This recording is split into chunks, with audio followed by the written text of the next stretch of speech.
So this is my first potluck video dinner, and on the menu tonight is alphabet soup. If you've looked in the back of your camera at video settings, you know exactly what I'm talking about.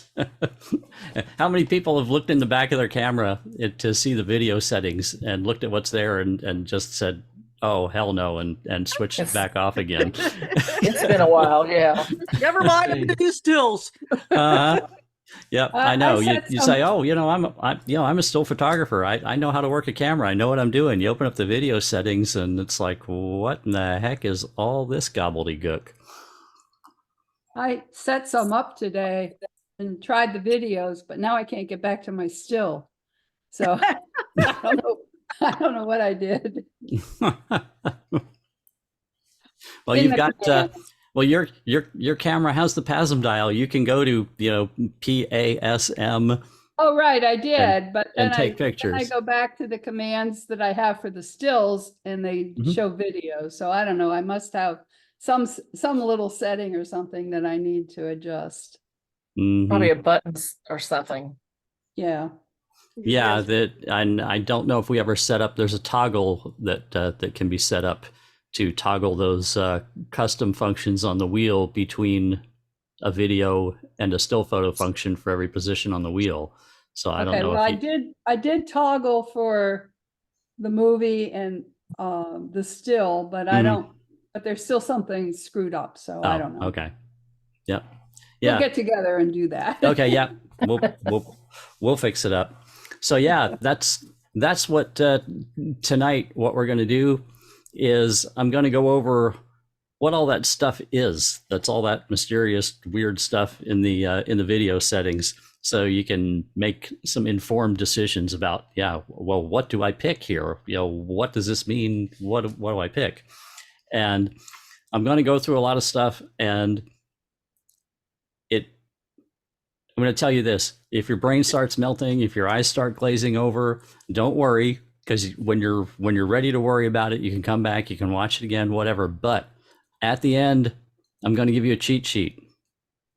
Huh. It just says, if this is your intent, here's your settings, so that you can at least go through and give yourself some options to pick from based on what your intent is. So don't stress out if it starts getting like overly technical as I go through the stuff. But I'm going to explain what the stuff is. And Should we have our cameras with us so we can look at them, or is it best to avoid that now and just listen? yeah, probably best to avoid that now, because here's the other thing I'm going to tell you is, depending on your brand of camera, some of these particular names may be brand dependent. I'm trying as much as possible to use the industry terms, whereas depending on if you have a Canon or a Nikon or a Sony or whatever, you could have different variations of what the same thing is, but the name might be different. So I've tried to cover some alternate names in some of the stuff that I'm doing, and go with with the stuff that you might see, but especially like when it comes to profiles, which are like your film simulations, your picture profiles and stuff. That's really brand specific with what you'll have in there, and some other things where they vary the terminology, but I'll cover that. And if you have any specific questions once you get your camera in hand, you can ask. And also, depending on what you're shooting with, whether you're going to shoot with a phone, whether you want to shoot with an action camera, or your DSLR, or your mirrorless camera, or whatever, not every one of these settings is going to be there. I'm going through settings that you would find in a more expensive camera. As you go down in price in some of the cameras and the models, some of these settings just aren't going to be there. But I'm also going to tell you, if the setting's not there, if you don't see this setting, what your camera is set to of those choices, because your camera will be doing one of those things, but it'll just be defaulted at something and you won't have the choice to change it. Does that make sense? Yeah. Okay. What we're not going to cover tonight, not in the scope of what tonight is about, is editing or audio. Those are different worlds. This is about getting through your camera and knowing what all the what the stuff in the back means. So,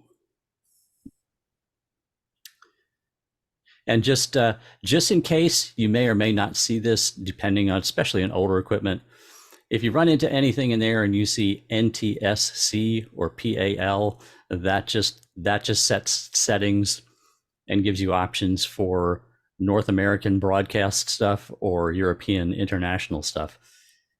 If you see anything like that and you need to choose one, it's NTSC is what you want. Just remember N, North America. Okay. So, you may also see, just one of the things you might see in your camera, depending on your camera, you might see something that says zebra. You're like, okay, what's a zebra? It's the video equivalent of the blinkies that you can put on your camera for still photographer that are your overexposure warning. In video, they use little diagonal striped black and white lines, whereas you're used to, the little black blinkies that'll tell you what's overexposed. If you activate that feature in your DSLR or mirrorless camera, in video, they just call it zebra, but that's all it is. It's an overexposure warning you can turn on for your camera. And there also, if you have zebras, it'll have two other options. It'll say left or right. All that means is, well, do the lines slant to the left or do the lines slant to the right? It makes no difference. That's just a personal choice. And the other thing it'll have is a percentage value. It may have, it'll have, 100, 95, 90, 85. Usually it'll go in 5% increments. And that's basically where you want the zebra to turn on when you're within 95% of being overexposed, or 90% of overexposed, or 85%. You can tell it at, how close to clipping your highlights you want the zebras to come on. So that can be dependent on your personal shooting style, or camera by camera. Some of them will recommend, if you're shooting in certain profiles, where they recommend that you set that value to 85, 90, 95. It may give you a recommendation depending on a profile that you may choose to shoot in. So if you see zebra, that's what that's all about. So I'm going to share my screen. I'm going to bring up a chart. One of the things you're going to get to pick that's a big important thing is, let me get this up here.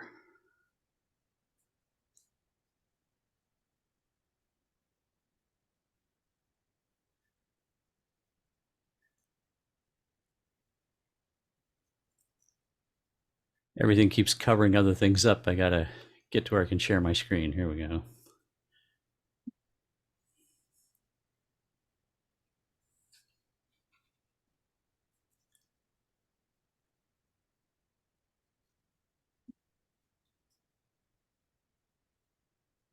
All right, there you go. Can you see it? Yes. Yeah. Yeah. These are your resolutions, and these aren't even all of them that you can pick from. But this is their relative scale to each other and how many pixels they are when you're going to pick what you're going to record in. And everything that you guys are pretty much going to work in now is going to be from this one that says FHD and up. The one that says HD and SD, that's, you'll find that just in older or really inexpensive things. And by the way, SD stands for standard definition. Back in the day, this 640 by 480 was the standard video definition. And then when they doubled that, you got HD. And now just about the lowest you're going to put in anything you're doing is FHD, which is 1080. That's and this one right here, by the way, just so you know, 1080. This is what most of you will want to render your final product in, if it doesn't already happen for you, depending on what editor you choose. When you edit your videos, if you use a lot of free ones and a lot of basic ones, this is what they're going to output. Even if you record something higher up, it's going to output this. most of what's streamed, watched on YouTube, things like that, most of it is running at 1080. That's what you're watching in most of the time when you're watching anything on YouTube and stuff like that. There is some 4K content out there, but for the most part, you're watching 1080. Jim, you're speaking times as though you're pointing to something. We're not seeing You your can't see my mouse. No. Oh, I didn't realize you could not see my mouse. Okay, well, the one that says FHD, 1080. That's that they call it FHD or 1080, 1080p video. That's what you're watching most of the time on YouTube and things like that. That's what your final render is going to be. That one that says FHD. Is it better to shoot in that, or would it be better to shoot with one of the higher ones that just? That's a render good down? question, and here's the answer to that. If you don't want to do any editing and you just want to put something straight out there, Mhm. For the most part, or you're working in a free or an inexpensive basic version editing program, that's what it's going to come out with. That's what you can shoot. Now, the reason you would want to shoot higher than that is the same reason why we get cameras with big sensors and and shoot big, and then it gives us the ability to crop without losing quality. So if you shoot at a resolution higher than that FHD, if you shoot in that in the 2K, the 4K, the 8K, I also have cameras that shoot 5.3K, 6.2K, all up there. Shooting in any of those, if your final product that you put out and put it up on YouTube or Facebook or wherever is going to be 1080, that means when you're editing, you can crop in. Just like we crop our regular still photos. If you don't have a zoom lens that puts you where you wanted, you need to zoom in, you can do it by shooting, higher than FHD, and then you can crop all the way down to FHD. If you see these boxes, if you see 4K, you can come all the way down to to half the to a box half. You can crop to half the size and still have 100% of your resolution in your video. Okay. So you get a zoom basically if you want. Jim, So- is this also true for for slow motion? You have to do it higher or higher. Nope, this doesn't have anything to do with slow motion. Okay. Now, What does I it will have to tell do you with this. storage, memory? I will tell you this, depending on your camera model, because when you set it in slow motion, and we'll get around to that a little later, it Okay. jumps to a higher frame rate. And a lot of cameras don't have a fast enough sensor to take all the data from a bigger scale as fast as the frame rate is. Once you start hitting 60 frames a second, 120 frames a second, etc., that is so much data that your processor can't keep up with it. So the camera will automatically, in a lot of cameras, when you hit a certain frame rate, especially for slow motion, it will lock it down to 1080, because at that level, with that amount of pixels, the processor and the buffer can keep up with the data at that frame rate. So that's one of the things you pay more money for in a camera when you're considering video, is that the processor can handle bigger resolutions at faster frame rates. I hope that makes sense. Yeah. Yeah, because every one of these boxes that goes bigger that you see on here is a whole lot more data in every frame Yeah. that has to be processed by the processor, and it has to keep up with how fast you're doing it.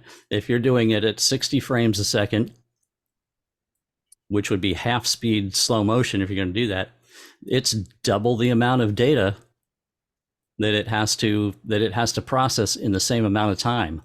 You jump up to 4K and you've got 4 times the amount of the data there. It just keeps scaling up, and only really super expensive cameras can keep up with high frame rates, which is what you need for slow motion at the higher resolutions. So I think that's what your question was about.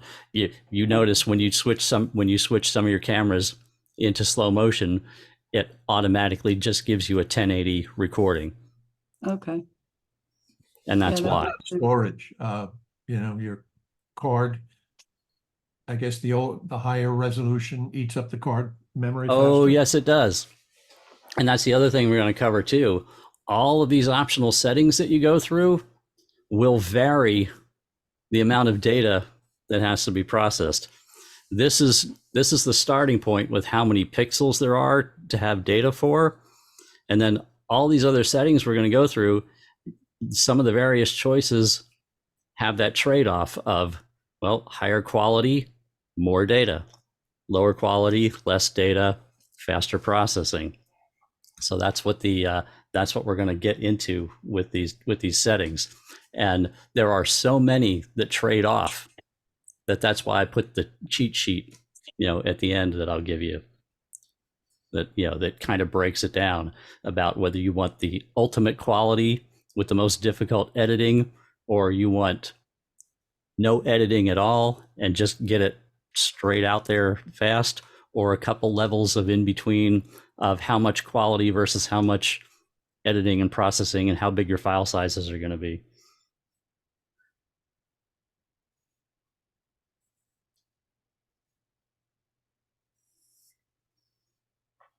So you're going to want to pick a resolution. Well, like I say, I go with the most of the time with 4K. My cameras, depending on which cameras I'm using, 4K, 5.3, or 6.2K. At 8K, the amount of data that the camera has to deal with is crazy, especially if you start, like shooting in codecs that are higher quality, like RAW. Some cameras you can shoot 8K RAW, and it's the file sizes are insane. I have my my phone will shoot 8K RAW video. Every 4 seconds of recording is 1.2 gigs. Jeez. I've never tried it. You want to be able to use your phone in 10 minutes. That's a good way to turn it into a hand warmer if it's cold out. And then that's video that has to be processed. You have to have some serious horsepower on the back end if you're going to edit that footage. 10 years from now, we'll think nothing of it. Right. Yeah. Mm-hmm. You are exactly right, Brian. So Jim, anyway, I have a question as far as the 4K goes, because you got 24, 25, and 30, frames per second. correct. What is the 24, 25? I mean, We're I can't. getting to that. Yep. Trust me, that setting for frame rate is coming up, and that's an important one. Is All right, put the me on frame a rate. frame rate later. Yep, we're getting to the frame rate later. But yeah, you do get to, like I say, in your settings, you get to pick a resolution.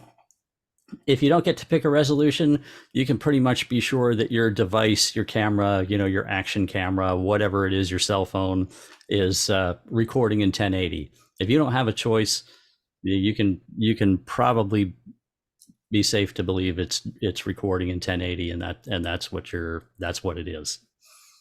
If you don't have that choice, sometimes you'll see an aspect ratio. Some of the newer cameras will give you an option for the aspect ratio. 16.9 is standard. In some cases, you'll see an option for 17.9. You'll also see it as DCI. DCI is 17.9. You actually don't want that. That's a very specific usage case. That's for digital cinema projection in theaters. Theaters that now have digital cinema projectors, they have a very slightly wider screen, and they film for those in a 17 by 9 aspect ratio. If you use that and then try and edit your video and stuff, you're going to have black bars at the top or bottom, or you're going to have to crop off a little bit. I have a graphic. I'll show you real quick, just so you know what the DCI or 17.9 looks like in comparison. You know, you might think, oh, I want to record there because I'm getting more pixels. It makes it wrong on the other end when you try and work with it. Everything keeps covering up my zoom. There we go.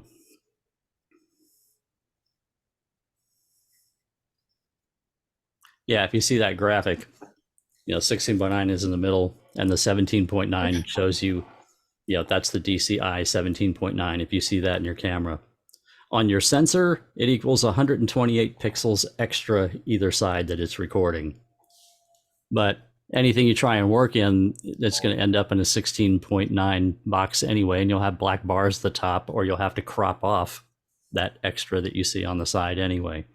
So just if you have that option, I recommend keeping it in 16.9. I accidentally set a camera one time to DCI just by bumping a knob, and I brought all my footage in, and I was like, what the heck is going on with these black bars? And it's shaped weird. And then I looked in the file properties and saw that that's what had happened. I had accidentally picked the DCI aspect ratio.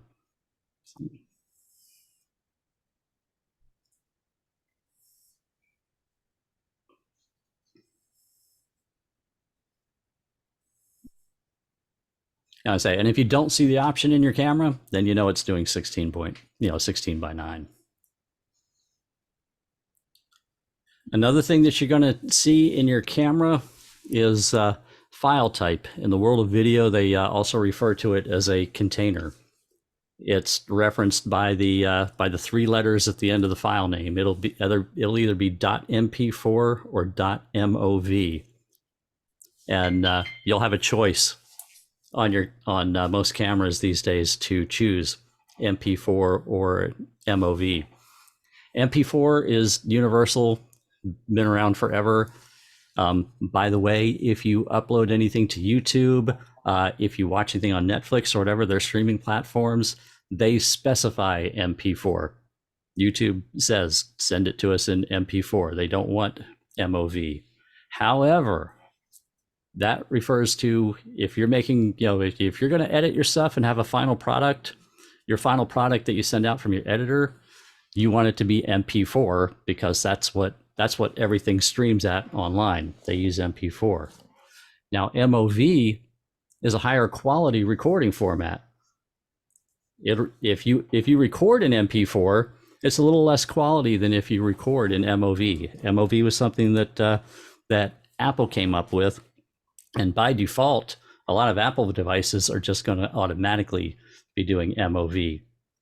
And you can put something out in MOV, a final product, keep it in MOV, if you're staying in the Apple environment, because all Apple stuff knows and understands MOV. You get outside the Apple environment, and and you're rolling the dice, as far as what's going to work with MOV and what's not. If you want to be safe, whatever you put out to the world should be MP4. If you don't see an option in your device, then if you're working with an Apple device, it's probably doing MOV. If you're not working with an Apple device, then it's going to be MP4. So sounds like it's sort of like TIFF and JPEG. Not quite. There are some other things later that kind of relate to that. Yeah, this is it. It's a different. It's a different way of how the data is described in the file, basically. But MOV is a little bit higher quality, and it's good for editing. If you're going to edit stuff, record in MOV, edit it, and then when you're done editing, you put your final movie that you render out in MP4. So that's what I do. I record everything in MOV, but put it out in MP4 when I'm done.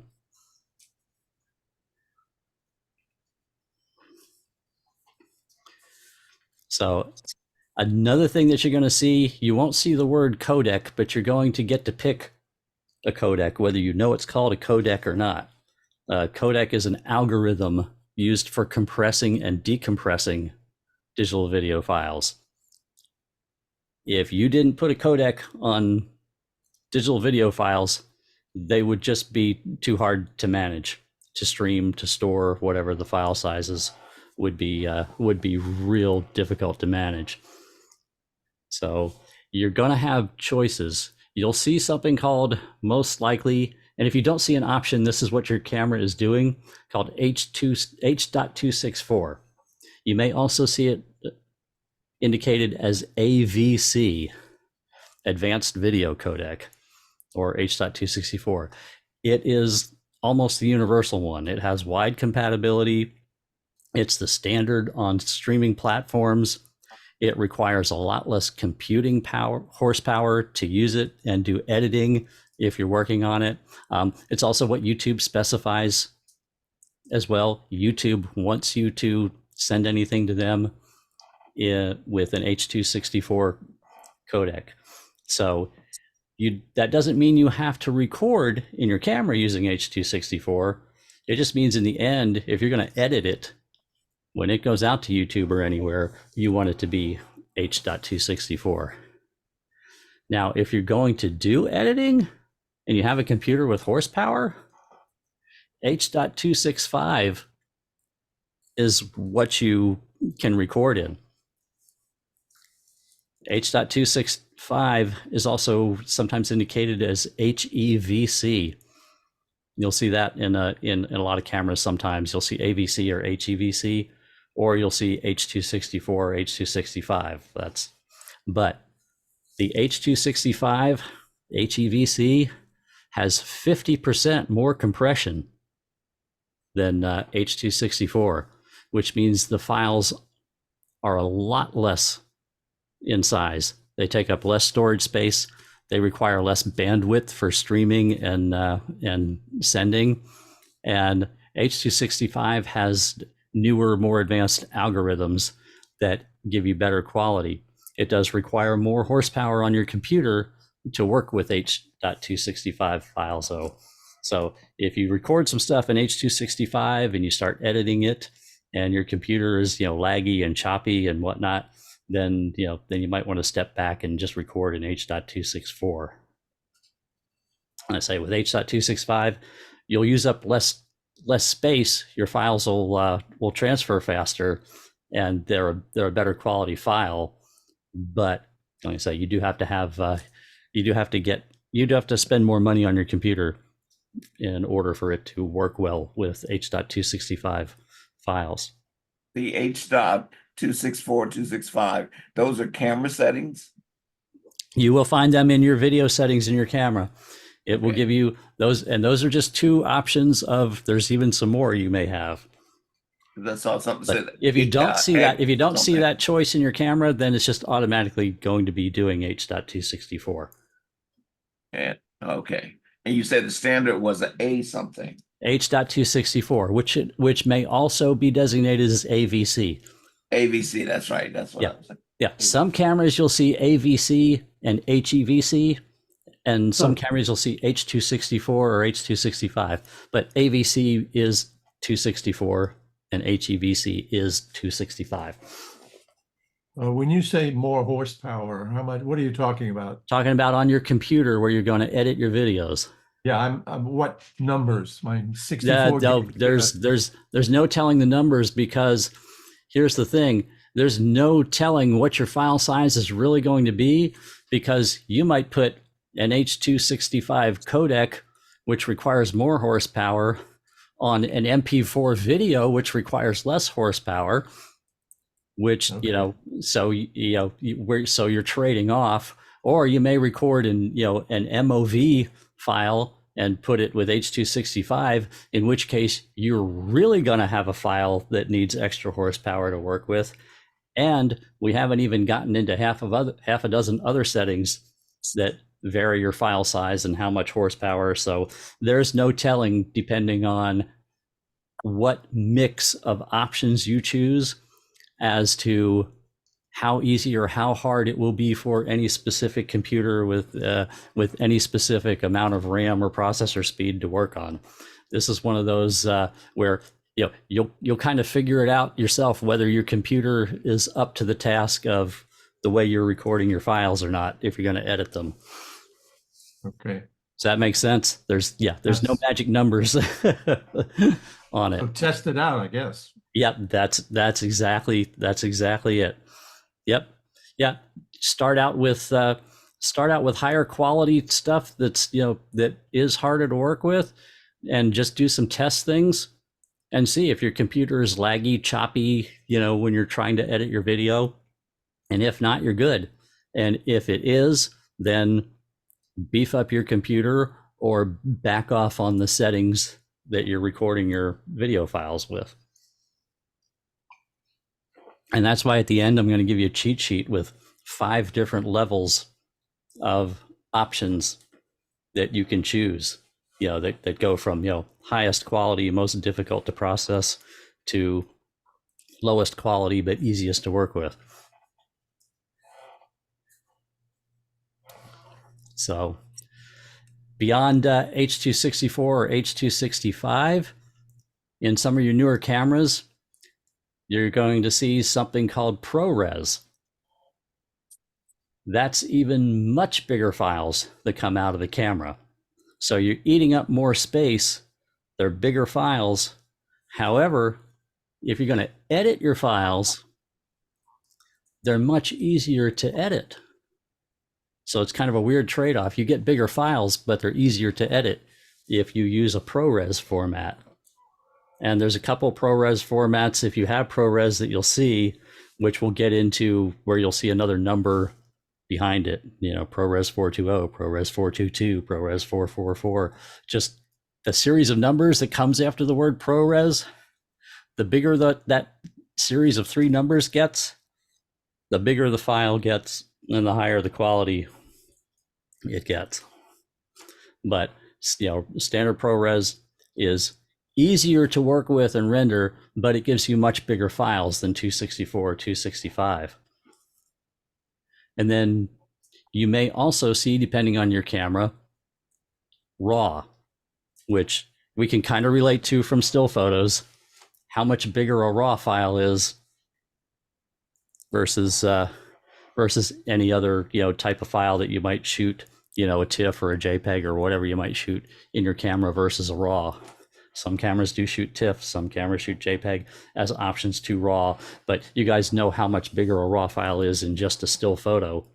So now you're talking about, in video, you're talking about multiple still photos that are effectively RAW per second. Think about shooting 30 RAW photos per second, 60 RAW photos per second, whatever, 24 RAW photos per second.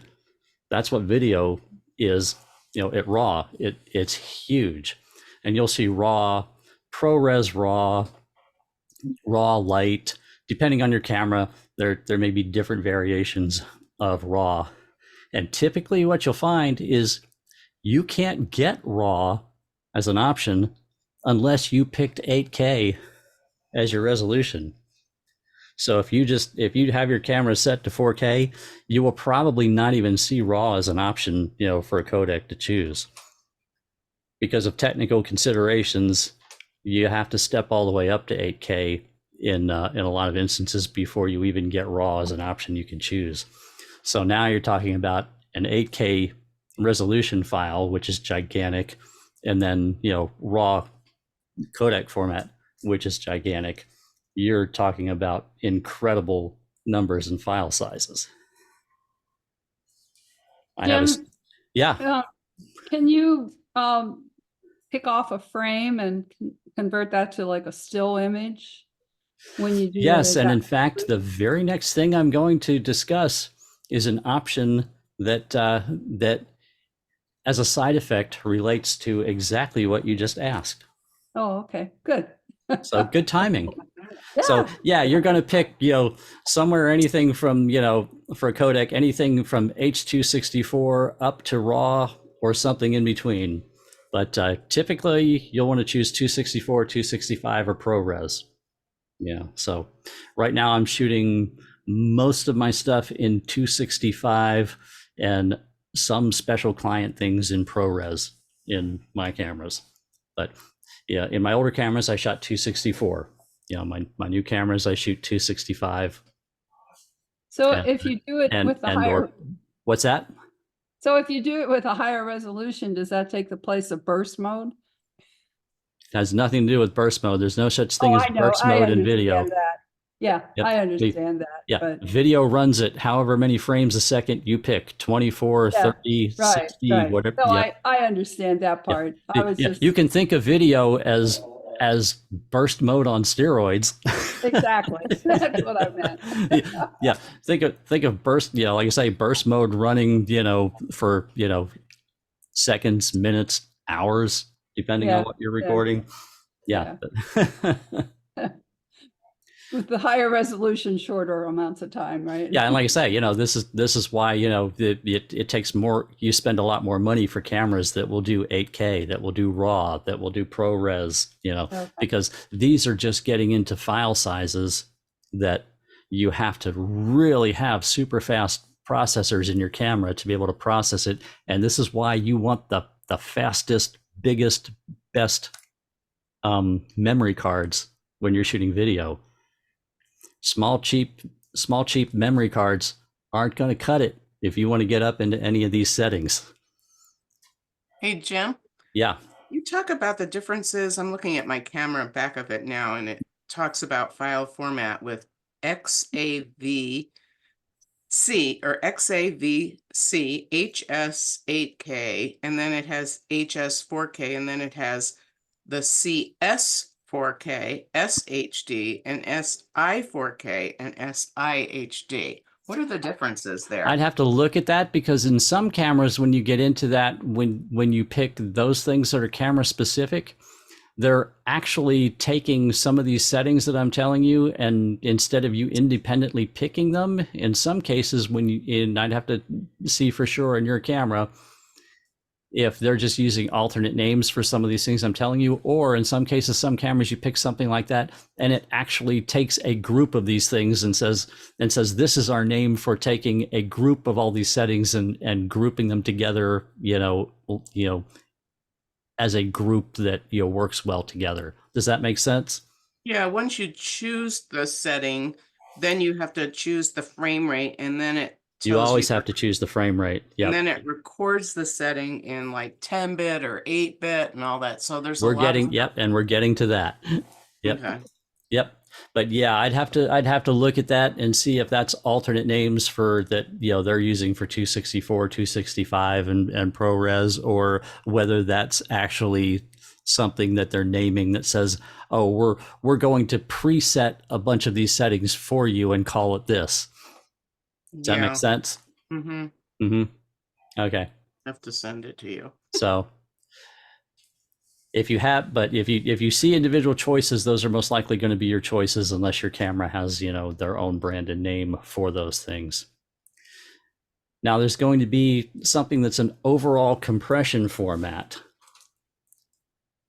And you will see in the camera, and it may group into one of those things. You'll see something called all intra, or it may just say all I in your camera to save space. Long GOP, they call it long GOP, or I know if you're a Canon shooter and some other brands, they call long GOP IPB.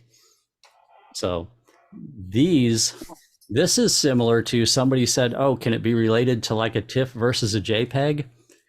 In sort of a roundabout way, this is the kind of thing that can sort of be related to that. I'm going to tell you what it means so that you know, and this goes back to Kathy's question about pulling still frames as well. The one that's called all intra means that every individual frame, if you're recording 30 frames per second, then any individual frame is an actual for real optical frame recorded from the lens. In the world of video, an intra frame means it's an actual optical recorded frame. And in that IPB designation, if you have a Canon camera, I stands for intra. So that would be the same, that would be kind of the video equivalent of getting a TIFF for, a clip that you record, because it's every individual frame is an optically recorded frame. And guess what that means? Lots of data. Because if every frame is a 4K frame or an 8K frame, and it's a full frame full of data at 30 or 60 or whatever you're running at, that's a lot of data.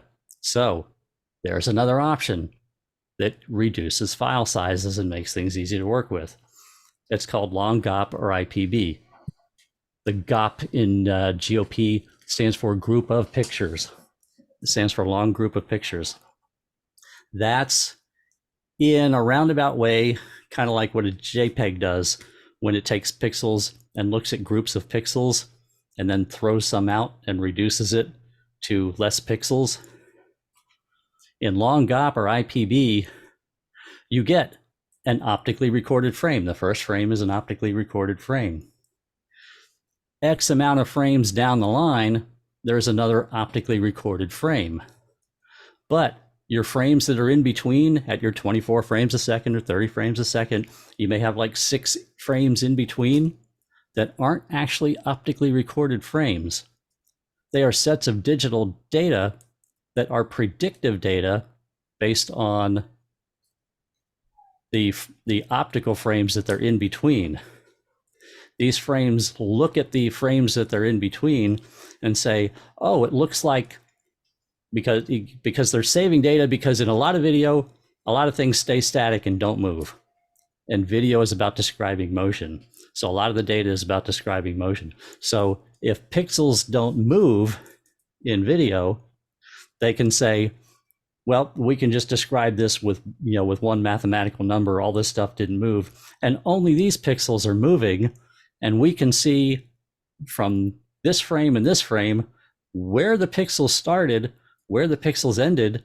So in those frames in between, we can say, oh, all these other pixels didn't do anything, and we only need to use data to describe these pixels that we predict went from here to here.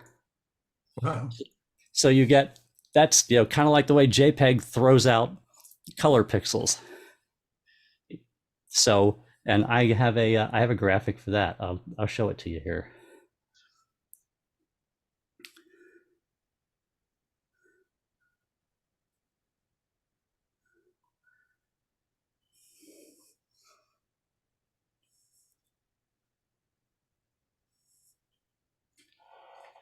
This is basically your frames in a stream of video.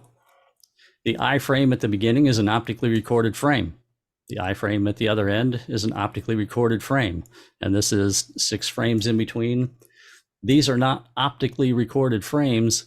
These are just data that says, oh, we predict these pixels changed in this motion and by these colors, because colors change too.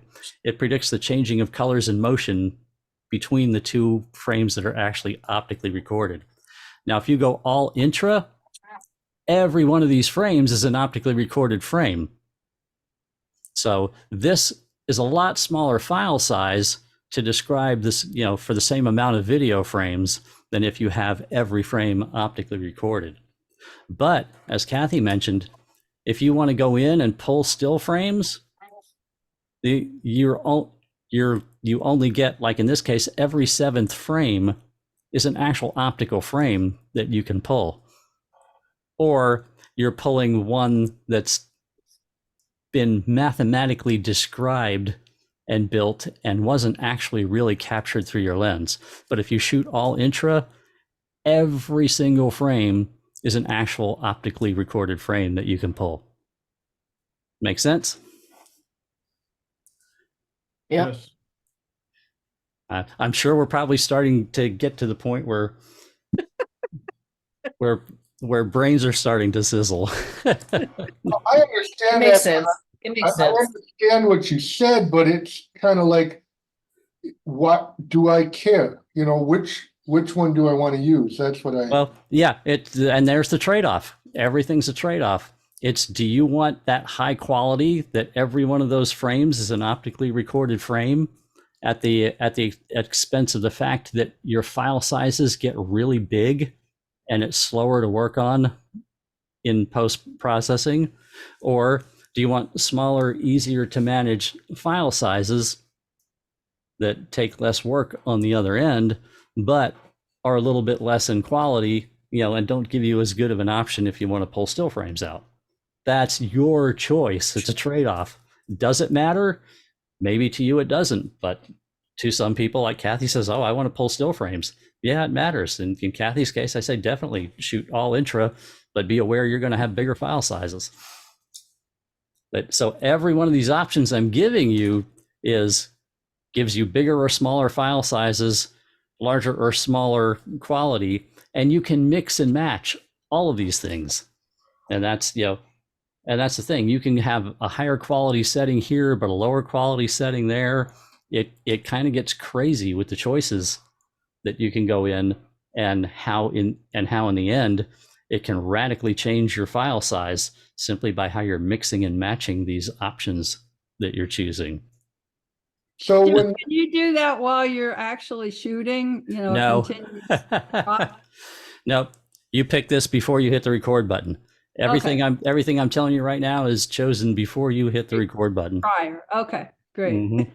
okay, when you're shooting stills, one of the big things that determines how much quality you need is how big of a print you're gonna write. And if you're Mhm.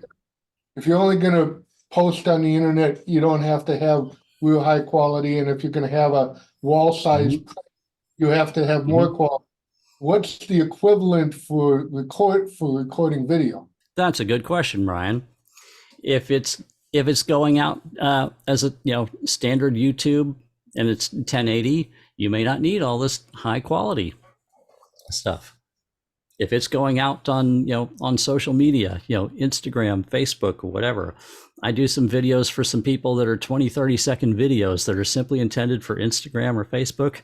Heck no, I don't need all this high end settings, because I'm gonna kill myself doing all kinds of extra work for a 20 or 30 second video that's going on Instagram or Facebook, for somebody.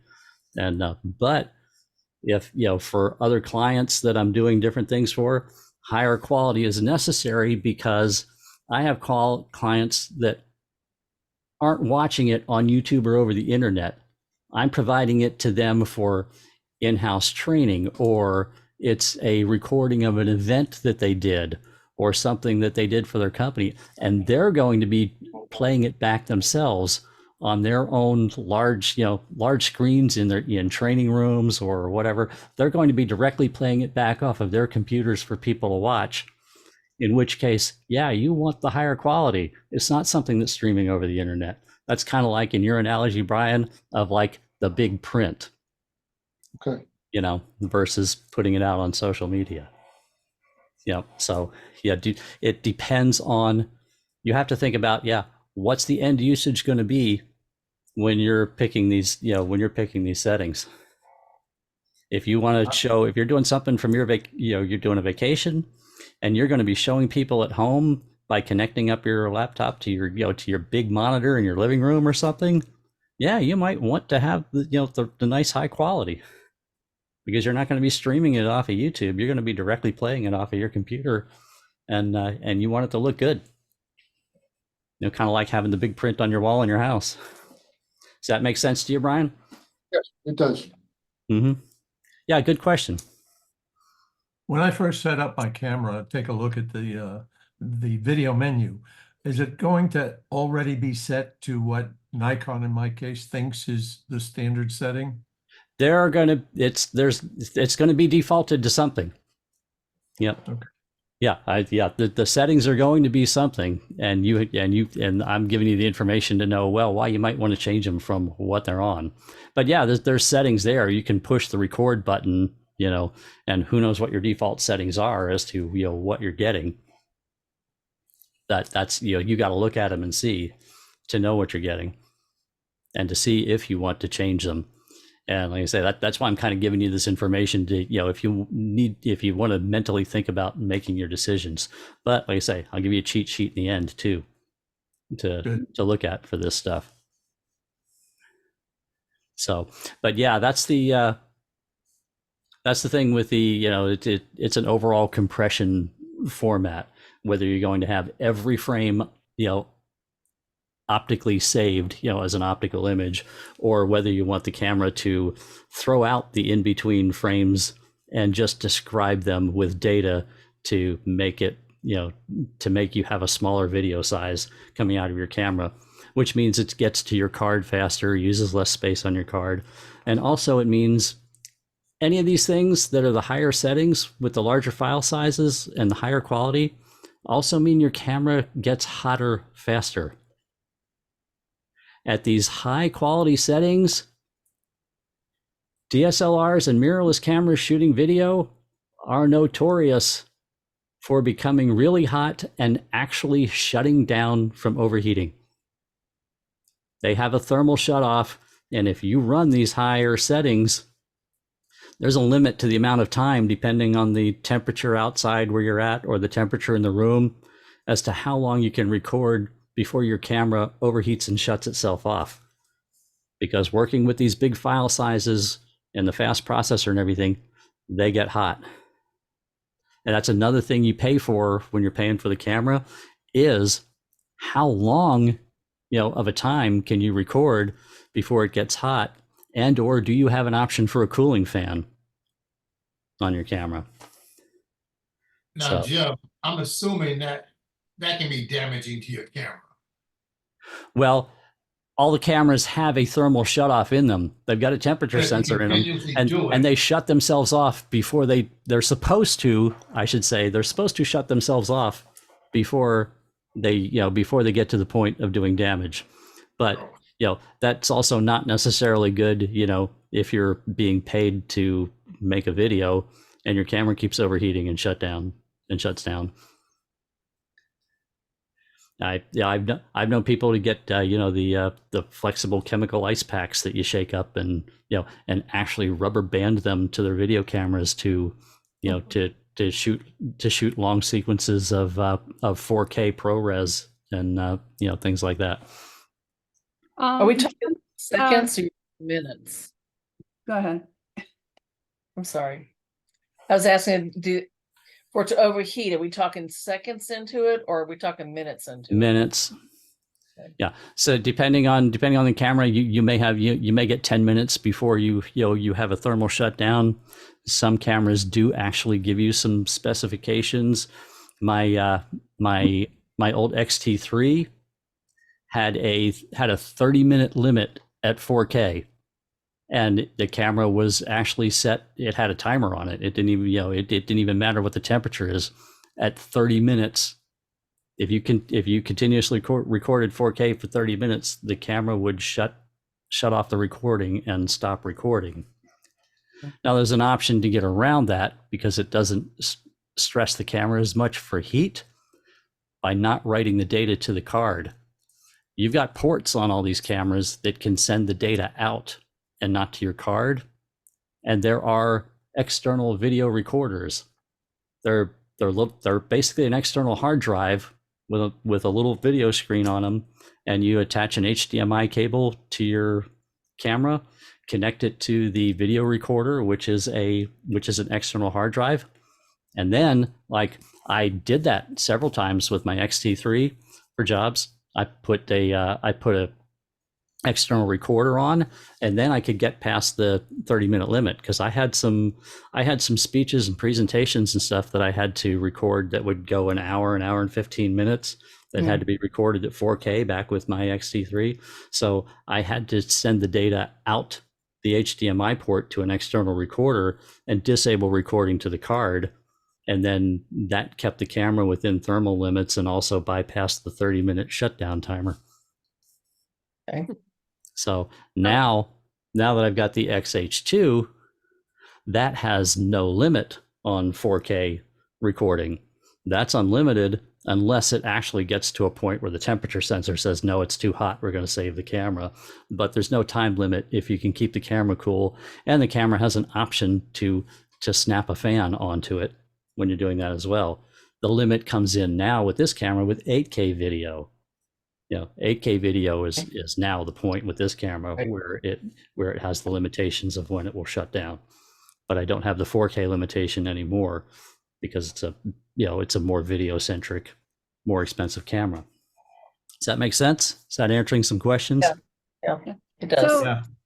So Jim, if you're mixing and matching the resolutions, if you've got something going on and you want a high resolution for that action, and then you go back to the other resolution, how is that going to look on the final product? On the final product, the output is going to be needs to be equivalent to or less in resolution than the lowest resolution that you mixed up to make your project.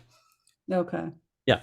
And I deal with that too, because a lot of times for projects, how many people saw me at the TBCC Christmas party, with 4 different video cameras, and they were, they were all shooting different resolutions. I was shooting everything from 6.2K to 1080, and I had one at 6.2K, one at 5.3, one at 4K, and one at 1080 for the different things I did. But I know the final output that you guys got to watch that's posted on the website is 1080. Make sense? Yeah, but is there going to be any difference in the quality of those presentations? Well, it goes back to what you do in editing and what these settings were at the time that it was shot. Okay. Yeah. And as you can see, there's a ton of variables in that. But right. In the end, it all comes down to what somebody's going to see on the other end. And really, something 1080 streaming over YouTube doesn't have to be fantastic quality. Yeah. Well, when we did the time lapse, I noticed that Lynn and I did ours on the iPhones, and the quality of it was less than Louis. Is it? Well, oh anyway. yeah. Well, see, and this is something quality. else. Yeah, this is another situation entirely. That doesn't even necessarily have to do with the with what format it was recorded in. It's also, you were comparing a cell phone sensor to a DSLR sensor. Okay. Okay. The quality of the sensor was a big part of that, regardless of the settings. Okay. No matter what settings you pick, nothing's going to be better than what the sensor can do. Okay. So that's the iPhone is not going to have the quality that a full frame Nikon is going to have. No, not at all. Okay. Yep. Jim, you mentioned a couple of times about editing. What software are you using to do this editing? Now, I'm in the Adobe environment, and because everything is connected together and works well together and everything, I use Premiere Pro, Adobe Premiere Pro, and it ties right in with Photoshop and everything else. And a lot of the way Premiere Pro works, if you understand how layers work in Photoshop, then you understand how video tracks work in a Premiere Pro timeline. So I just keep it all within my Adobe subscription and use Premiere Pro. Premiere Pro is industry standard. Television shows that you watch, movies that you go and watch in the theater, for the most part, one of the editors they're using is Premiere Pro. Premiere Pro is used on a lot of the television shows you watch and a lot of the movies you watch in the theater. It's Hollywood grade. It does, and I'm not saying it's better, than anything else, because there are people that use Final Cut Pro. There's people that use DaVinci Resolve. These are all what they call nonlinear editors, and they're all professional nonlinear editors. And I can't speak to whether it's better or not better. There's, camps that's, that's kind of one of those things. It's like, well, Nikon's better than Canon. Oh, well, Sony's better than Nikon. When you get into the nonlinear editors, DaVinci Pro, DaVinci Resolve, Final Cut Pro, Final Cut 10, whatever it is, and Final Cut Pro 10, and Jim, Premiere Pro. You beat me What's with that question, Jim. Now, I don't know if you can answer this. Is one of them more intuitive than the other? Uh, some people say that's why they like one versus the other. Now, to me, Premiere Pro is fairly intuitive because it's an Adobe product, and so it's not strange working in there if you're used to working in Photoshop. You see what I'm saying?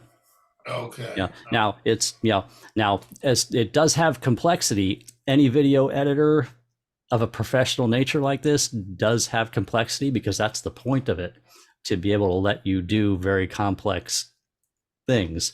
You think there's a lot of stuff in Photoshop, wait till you open up Premiere Pro.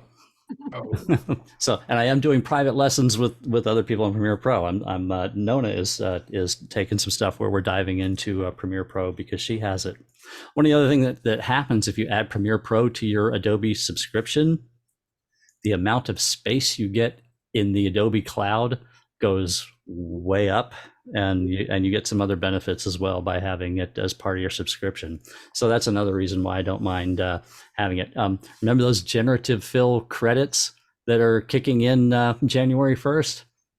If you have Premiere Pro in your plan, you get another 500 credits on generative fill in Photoshop.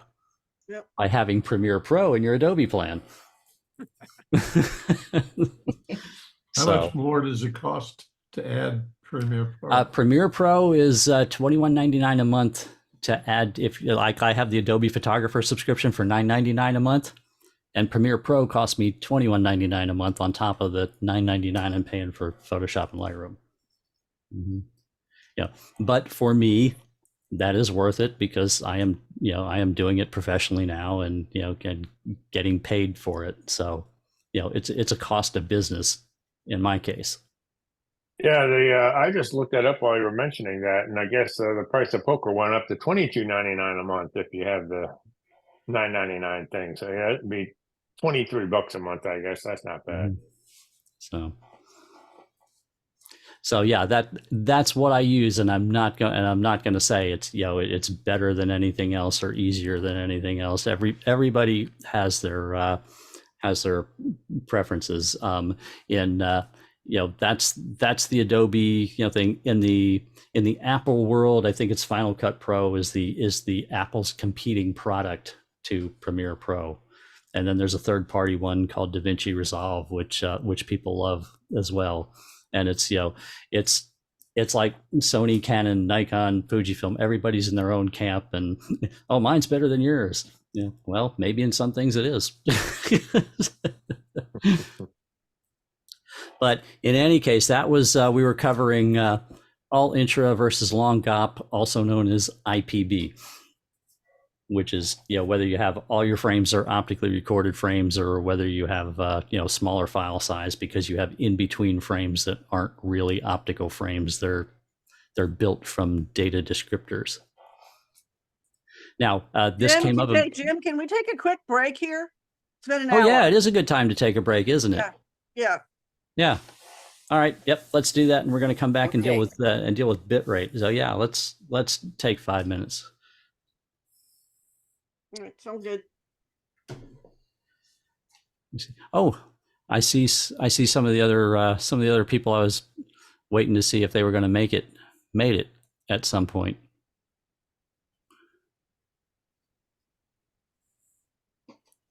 Are you there, Nona?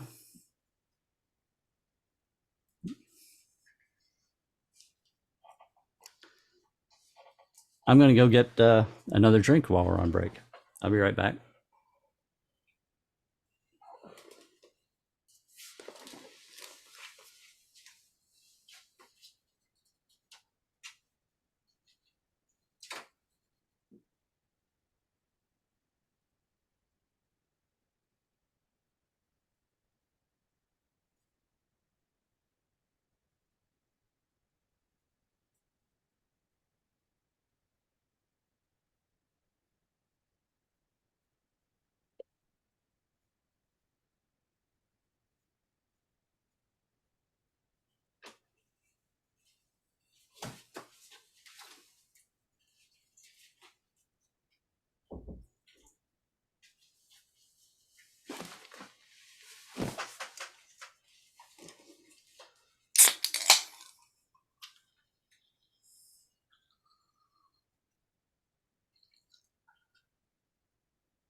Hey, Richard, what camera Nikon did you say it was that you had that you were thinking about doing some video in? I have a Z8. Did you say Z8? Yes, Z8? Oh, okay. Yeah, you've got some. it can do A almost lot of the. anything. Yeah, all. I think pretty much all of these top end options I'm talking about, you're going to find in that camera.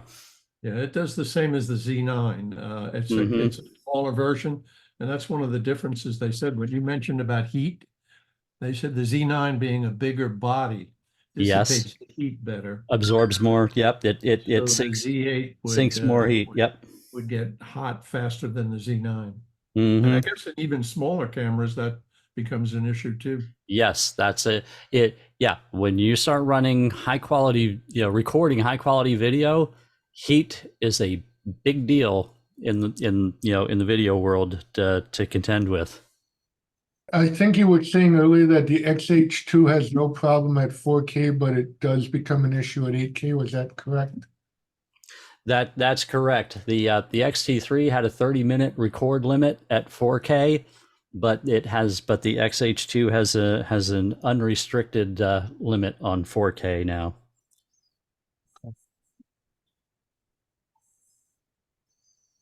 And for the time being, almost nobody can even do anything with 8K, so there's no real reason to record there unless you're going to do, I'm going to get to a reason why you might want to make a short clip here and there in 8K, which I have done, but the reason is not because you're going to give it to anybody in 8K.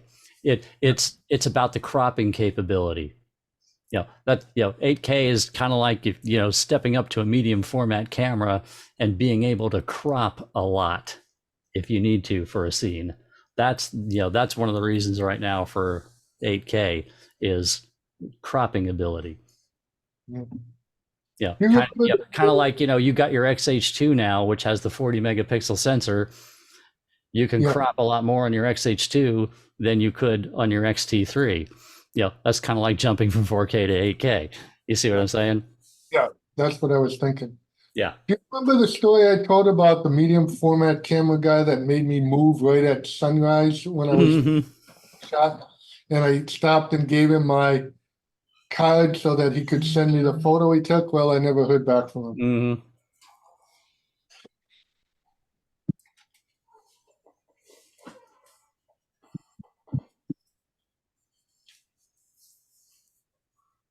Yeah, I've only run 8K for a few seconds here and there in instances where I know I want to do an editing effect that involves heavy cropping or panning.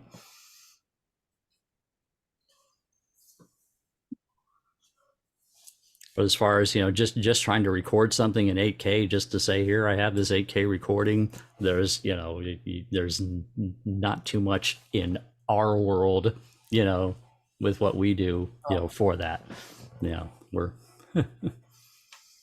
It wasn't that long ago we were having that exact discussion about 4K.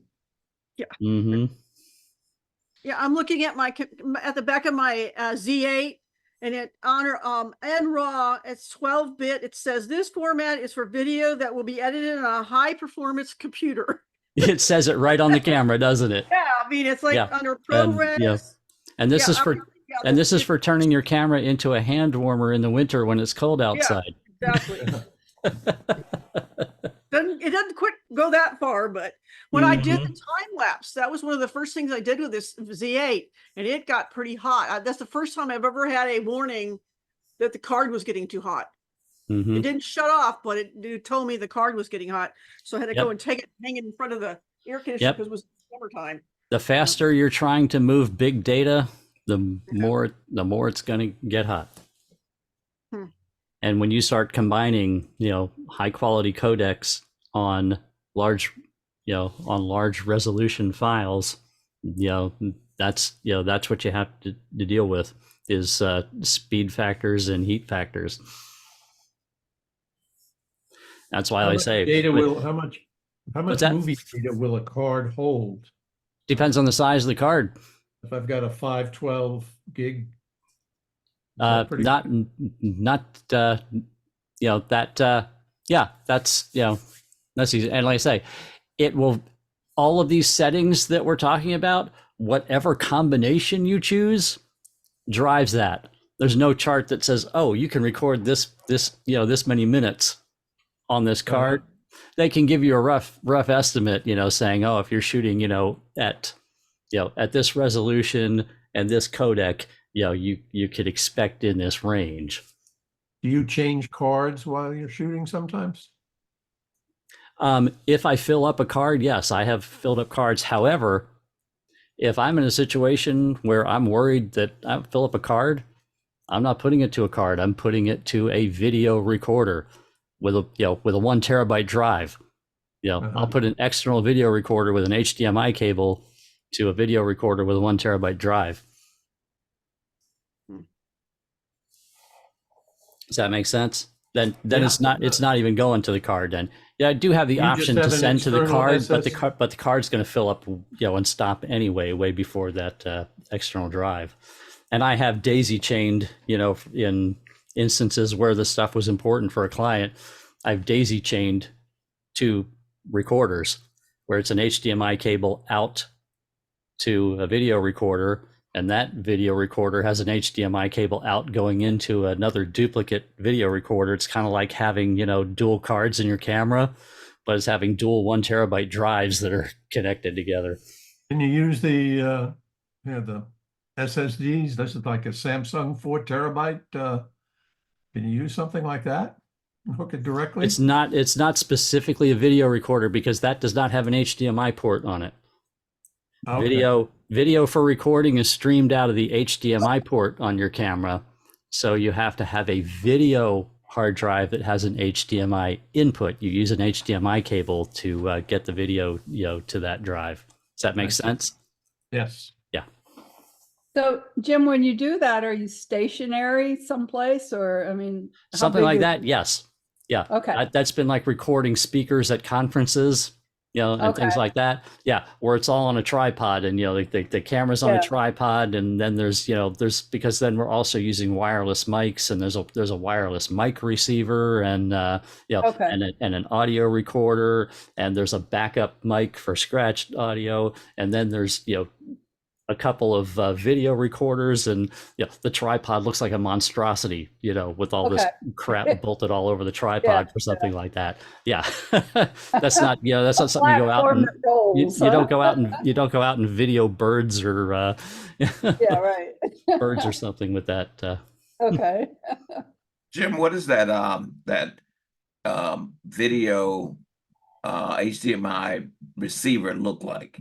You have something close by? I can pull one up because I don't own any. I've rented them when I've needed them. I've been getting the Atomos Ninja 5s. Yeah, I'll bring one up. I'll show you. It it kind of looks like a big cell phone.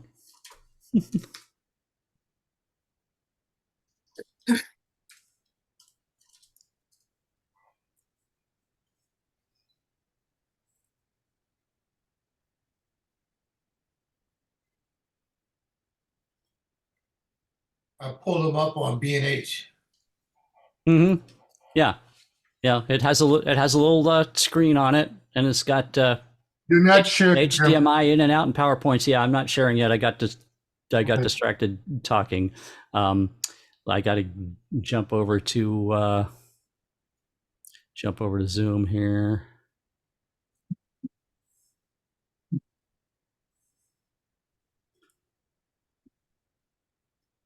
Yeah, can you see it now? Yeah. Oh, yeah. Yeah. That's the look. I'm looking to see in if there's okay, and like here, you can stick them right on the hot shoe of a camera if you want. You see that? Okay. Yeah, they typically have a hot shoe, and you see there's an HDMI cable, connected to the HDMI out port on the camera to the HDMI in port on the recorder, and the recorder has another HDMI out port that can go to another device. The devices can be daisy chained together. And they're hard drives? Now, you can use them. There are 2 types. There's just a monitor, which basically just says I want a bigger screen to look at my video on than the screen that's on my camera. So more inexpensive ones are just a screen, just to give you a bigger screen to watch your video on. But then there's ones that have a hard drive in them that will also record as well. And they're That's what I'm asking. Like they're you a couple said, $100 more expensive to get one with a hard drive in it. because you said something that goes out to a terabyte, HDMI terabyte. Is that what you're referring to? Yes, I've been using ones with 1 terabyte drives inside of them. You can get them that are just a screen. That's all they are, is a screen, to just have a better screen than your camera. Or you can have the same screen, but with a 1 terabyte, SSD drive inside of them, or a 2 terabyte drive. You can get them with different size drives, inside of them. So that's what you record too. Yes, because then even like when I was doing that with my XT3, it had a 30-minute record time limit to the internal SD cards because of the heat situation. But if you disabled recording to the internal cards and sent the 4K video out to one of these with a hard drive in it, then it unlocked the 30-minute record limit for 4K video. Okay, I understand. Mm-hmm. Yeah, so like I say, you can see. Lots of them. Yeah, and I'm going to look at the at that. Yeah, okay, In B&H. regard to Robert's question, so there's a slot for the card then. Well, it's a drive. Or built into the Yeah, drive. and they're interchangeable, and you can pull them out. You can pull the drives in and out. So even on these, it's like a card. If you fill up that 1 terabyte drive, you can pull it out and plug another 1 terabyte drive in it, and and fill it up. Those drives are, those drives can go in and out. I'm finding it odd that on Amazon, it doesn't tell you how big the drives are for these devices. Well, if it doesn't tell you, it doesn't have one. Yeah, like I'm looking right here at the B&H, the $499 one, the $500. Let's see. Okay, here. Now this one, HDMI recording monitor. Okay, so it is a recording monitor, so it does have Now sometimes you have to buy the drive separate. Just because it's a recording monitor doesn't mean it comes with the drive. Then you buy separately what size drive you want. And I think like what I'm looking at on B&H right here, probably it does not include the hard drive, and you got to buy it.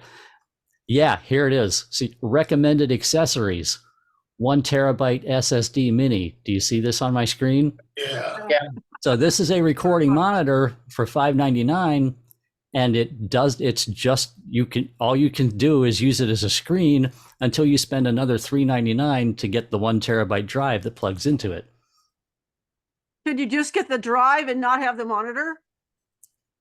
No, because the drive does not have an HDMI connection to it. The monitor converts the HDMI signal to data that can, and the card is, if you look, let me look, see if I can bring this up so you can look at it closer. Yeah. See, the card has its own special, plug connector, kind of like a CF Express card that, you put in your camera where it plugs into that recorder. Mm-hmm. Jim, do these monitors have to be charged, or do they run off the battery from the camera? You can go either way. You can plug them into an external power source, or you can run them off a battery. Now, when I set up and I'm running like at a conference where I'm recording a speaker that's going to be up there for an hour, not only is this plugged into electrical external power, my camera is too. Because I'm not going to trust that the battery in my camera is going to last, for an hour and 15 minutes while that speaker is speaking, recording 4K video. Is the battery will never even last that long. So I've got the camera plugged into AC electrical power as well. But if you were going to just shoot a short segment, does it use the power from the camera? From the camera. No, they have their own internal rechargeable battery. Gotcha. Okay. Yep, it does not power off the camera, which would then be, even detrimental and more heat producing to the battery in your camera. Right. Yeah, it has its own Okay. internal, rechargeable battery, lithium ion internal rechargeable battery in it. Okay. And if you're worried, and like I say, just, if you're worried about that it won't last long enough, you can plug into external power on those as well, which I've always done in those situations. I've run everything off of external power. If you lose battery power on anything at that point on a job like that, well, you just screwed up the client's work and you're not getting paid. Right. So, and then Oh. at least if someone kicks the extension cord out of a wall socket or something, okay, the batteries are going to run it till I can get over there and plug the cord back in. I don't know. I've been, I was wondering what you were recording all this time for. When you mentioned conferences, that kind of sort of made sense, maybe weddings. But I personally, realistically, wouldn't be recording more than 10 or 15 minutes. I can't Exactly. imagine. Yeah, and I say and that's why I don't even own, one of those external monitor recorders myself. When a job comes along where I know I need it, I rent that and just pass off the cost to the Yeah, customer as a my line item. my camera has 256 gig. I would imagine that is Mm-hmm. enough to do any of this video Mhm. recording. Yeah, So, and like I say, and what you want to do is spend the money for the for the fast card, because the card also has to be fast when you get up to these higher quality settings, because that's a lot of data that has to be shoveled into that card from the camera's processor. So I Jim, use these XQD. They claim that they're very fast cards and they're 128 gig each. Mm-hmm. Yep, that's it. So you got a Nikon, right? Yeah, I have that D5. Mm-hmm. so Jim, like you said, your tripod has a lot because we're not getting into audio. So all of that is on your tripod or near your tripod. Yeah, it's all. I have a whole bunch of extra clamps and arms that that I stick onto my tripod for that stuff. And your microphone is over there too, or your microphone is on. Well, there's it. on Audio is a stage. separate topic, but we'll touch on it when there's a speaker like that. I have a wireless mic on that speaker. Okay, and there's actually 3 sets of audio being recorded. I got a wireless mic on the speaker on stage that's going to a wireless receiver on the back end that's going to an audio recorder that has a memory card in it.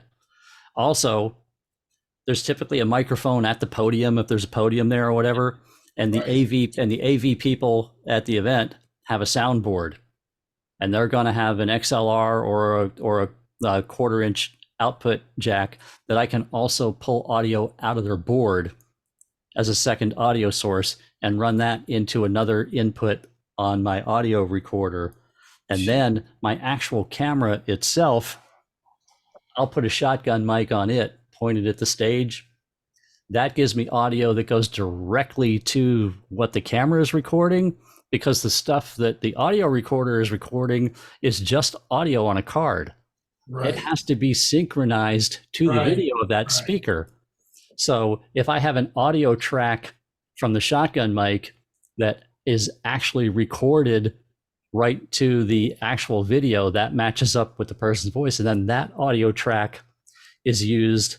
Premiere Pro will take the 2 audio tracks, analyze them, and will sync the one from the audio recorder to the original audio track from the shotgun mic, and then I delete the audio track from the shotgun mic because it's crappy. And then I'll use whatever's better, my wireless mic recording or what came out of their soundboard. I have 3 audio tracks, one that's crappy, but just for synchronization because it matched the original video, 2 that are just independent audio sources that aren't tied to the video that have to be synchronized. I'll listen to whichever one's better and synchronize it to the video, and then get rid of what they call the scratch audio track from the shotgun microphone. So I hope that's making sense. That's Well, I got one thing to say about that, and that is wow. So the reason I asked that, Let's get back on track to his lesson for tonight. Yeah. Yeah. In fact, yeah.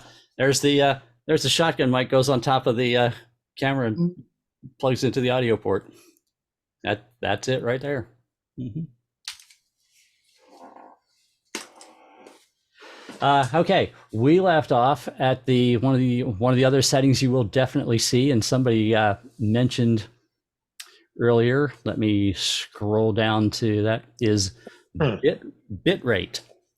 There's something called bit rate. This is another thing that has a huge impact on the overall quality and the file size. And it's funny, you'll hear everything it says, oh, well, this has impact on quality and file size.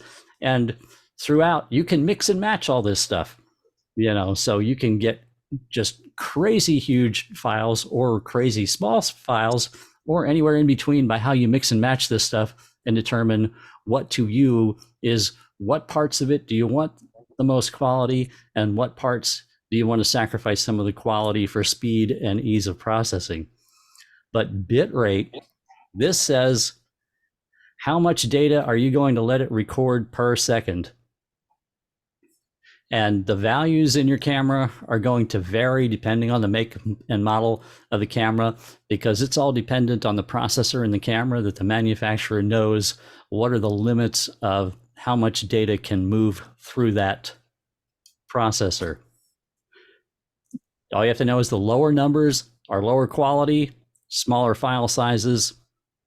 Lower numbers in your bit rate are suitable for scenes that don't have a lot of motion and low visual complexity.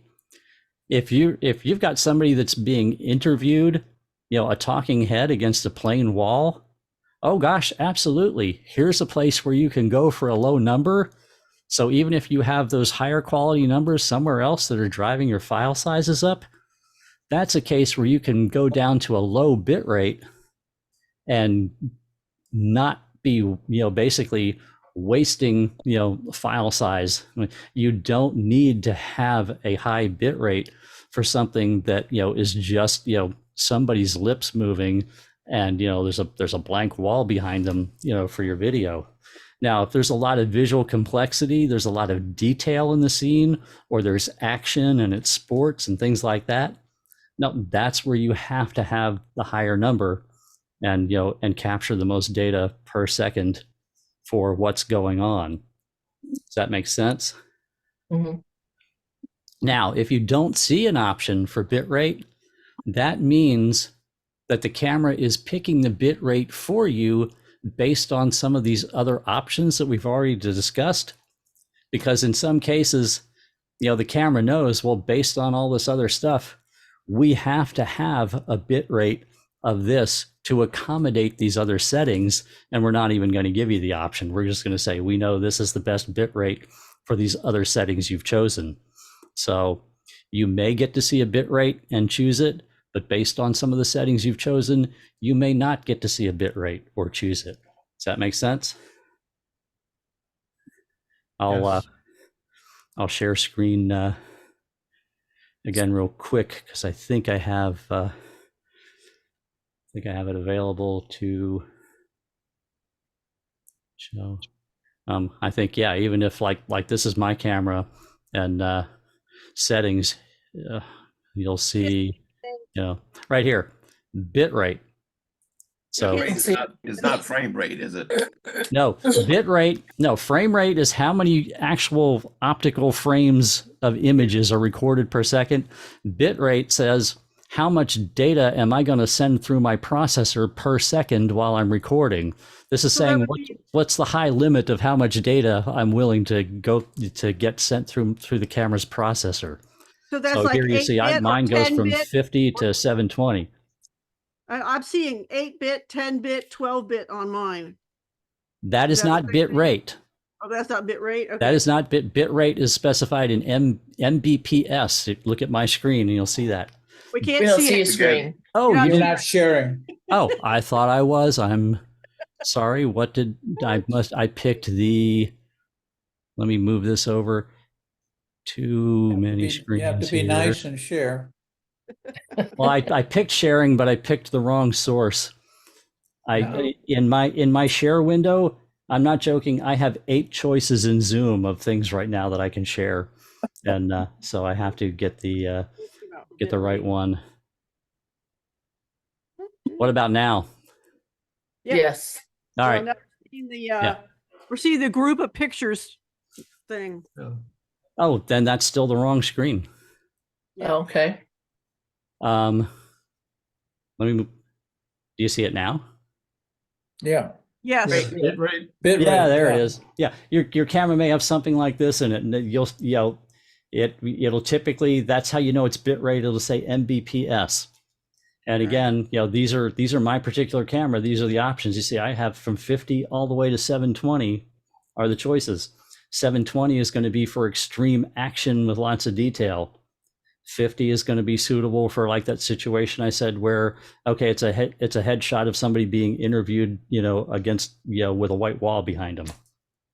And then, choices in between, just, how much action and how much detail is in it.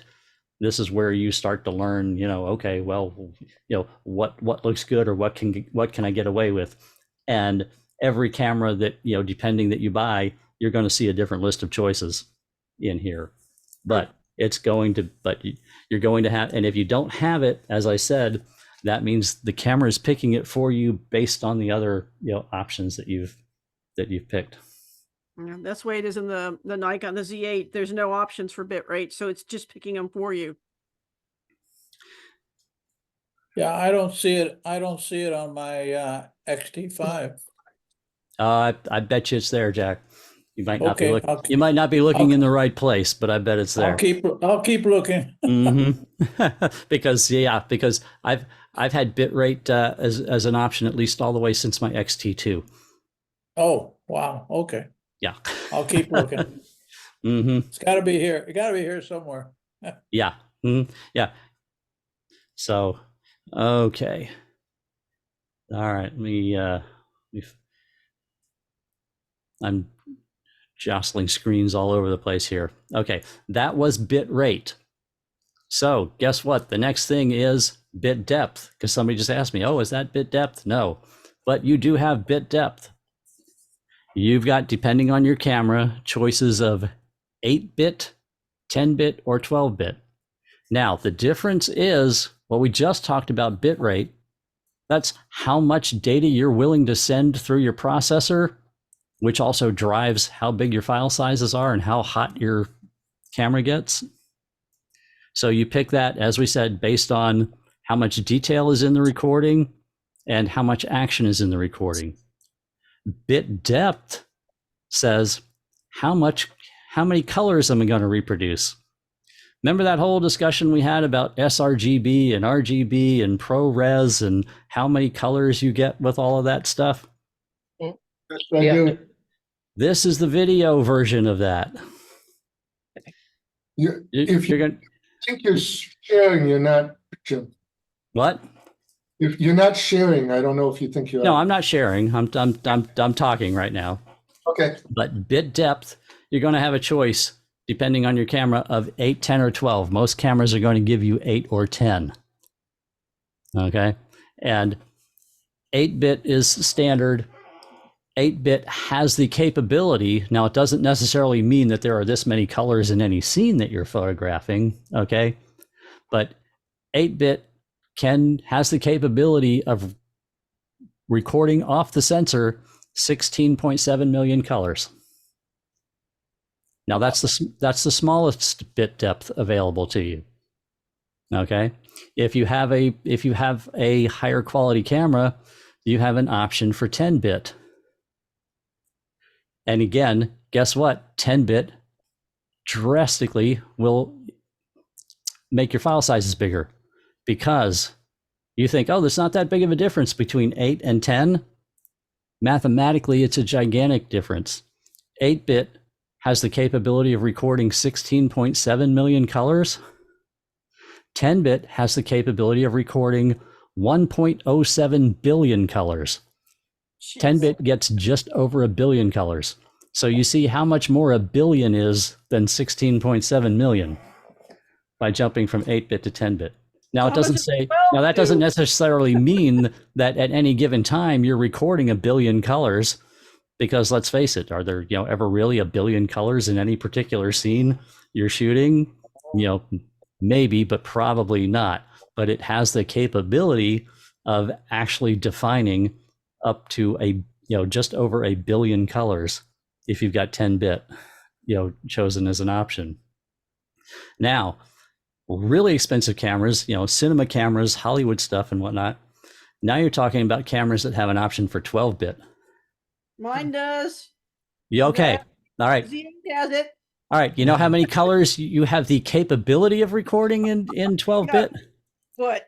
68.7 billion colors. I mean, what is the point of that? So what do you need 68 billion colors for? What scene are you ever possibly going to have where you could differentiate 68.7 billion colors?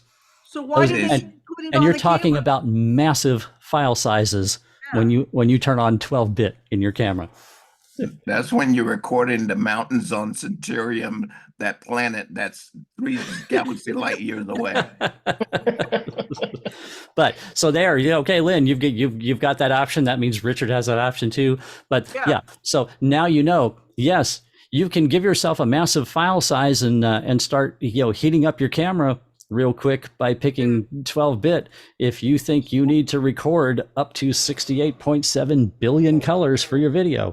But why would they even Now, have is that? somebody watching it on YouTube gonna have any possible chance of seeing that?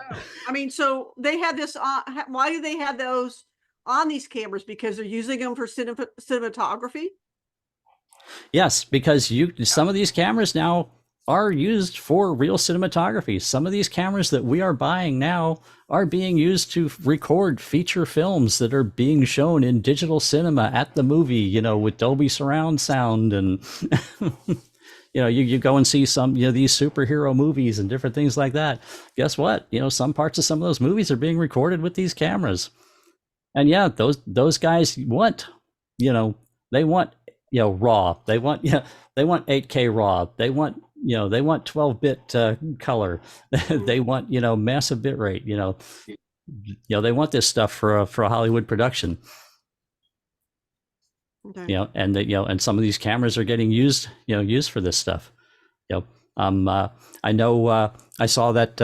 I haven't seen the movie. I want to see it with my daughter. But that movie Oppenheimer, I know a bunch of that movie was filmed with Fujifilm cameras. Really? Yeah. I happened to see that last night. That's very intense. Mm-hmm. So this is what you need to. Bit rate is how much data you're willing to send through your processor per second. Bit depth is how many millions or billions of colors do you want it to have the capability of recording in the file. Now, here's what gets a little bit tricky. There is one more option related to color. And here's the difference between these two. Bit depth says, at the point of the sensor, how many colors are we going to be willing to lift off the sensor in the first place? The next thing is called chroma subsampling. This says, well, we started out with that many colors capability of coming off the sensor, but we want to process that. This is kind of like, processing a JPEG. Chroma subsampling actually uses the same format that is used for creating JPEGs. So at this point, basically, this is now going to take all those colors that came off of your sensor, depending whether you chose 8, 10, or 12. And now it says, well, we really need to JPEG this. And, how are we going to do that? It's called chroma subsampling, and chroma subsampling means, okay, now we're going to determine how many of those colors actually end up in the final file. So bit depth says, how many colors does the sensor capture? Chroma subsampling says, how many of those colors make it to the final recording? Are you following that so far? Say it again. Bit depth, 8, 10, or 12, says how many millions or billions of colors get captured by the sensor. Chroma subsampling says now we're essentially going to make a JPEG. How many of those colors are going to make it into the final frame? So why would you ever have the bit rate higher than a chroma subsensor? It's a matter of preference and what you're doing it for. And I'm about to cover that. You're going to see 3 possibilities in your camera for chroma subsampling. And here's the thing, you can mix and match. You can put a high subsampling value on a low bit depth, or a low bit depth on a high subsampling value, and it changes the math of how many colors you end up with by mixing and matching these. It's, you know, it basically gives you a choice of what your final output is. And I'll paste this into the chat so that you get this, but I'll explain this to you. You've got 3 choices in most cameras. It'll be 3 numbers: 420, 422, or 444. And 420 is the most compression, and it's actually the standard that's been used forever. And just so you know, 420 is the actual standard that is used in DVD, Blu-ray, television sets, most audio and visual display equipment. Most, like 95% of all audiovisual equipment out there, 420 is what is capable of playing back. 422, now, and here's the thing, 420 retains, here's the math, 420 retains 25% of the possible colors that were recorded off the sensor. So if you started out with 10-bit and recorded 1 billion colors, and then you have 420 chroma subsampling, which is the standard, you've got 250 million colors you're left with. Does that make sense? You get 420 gives you 25% of what was originally captured.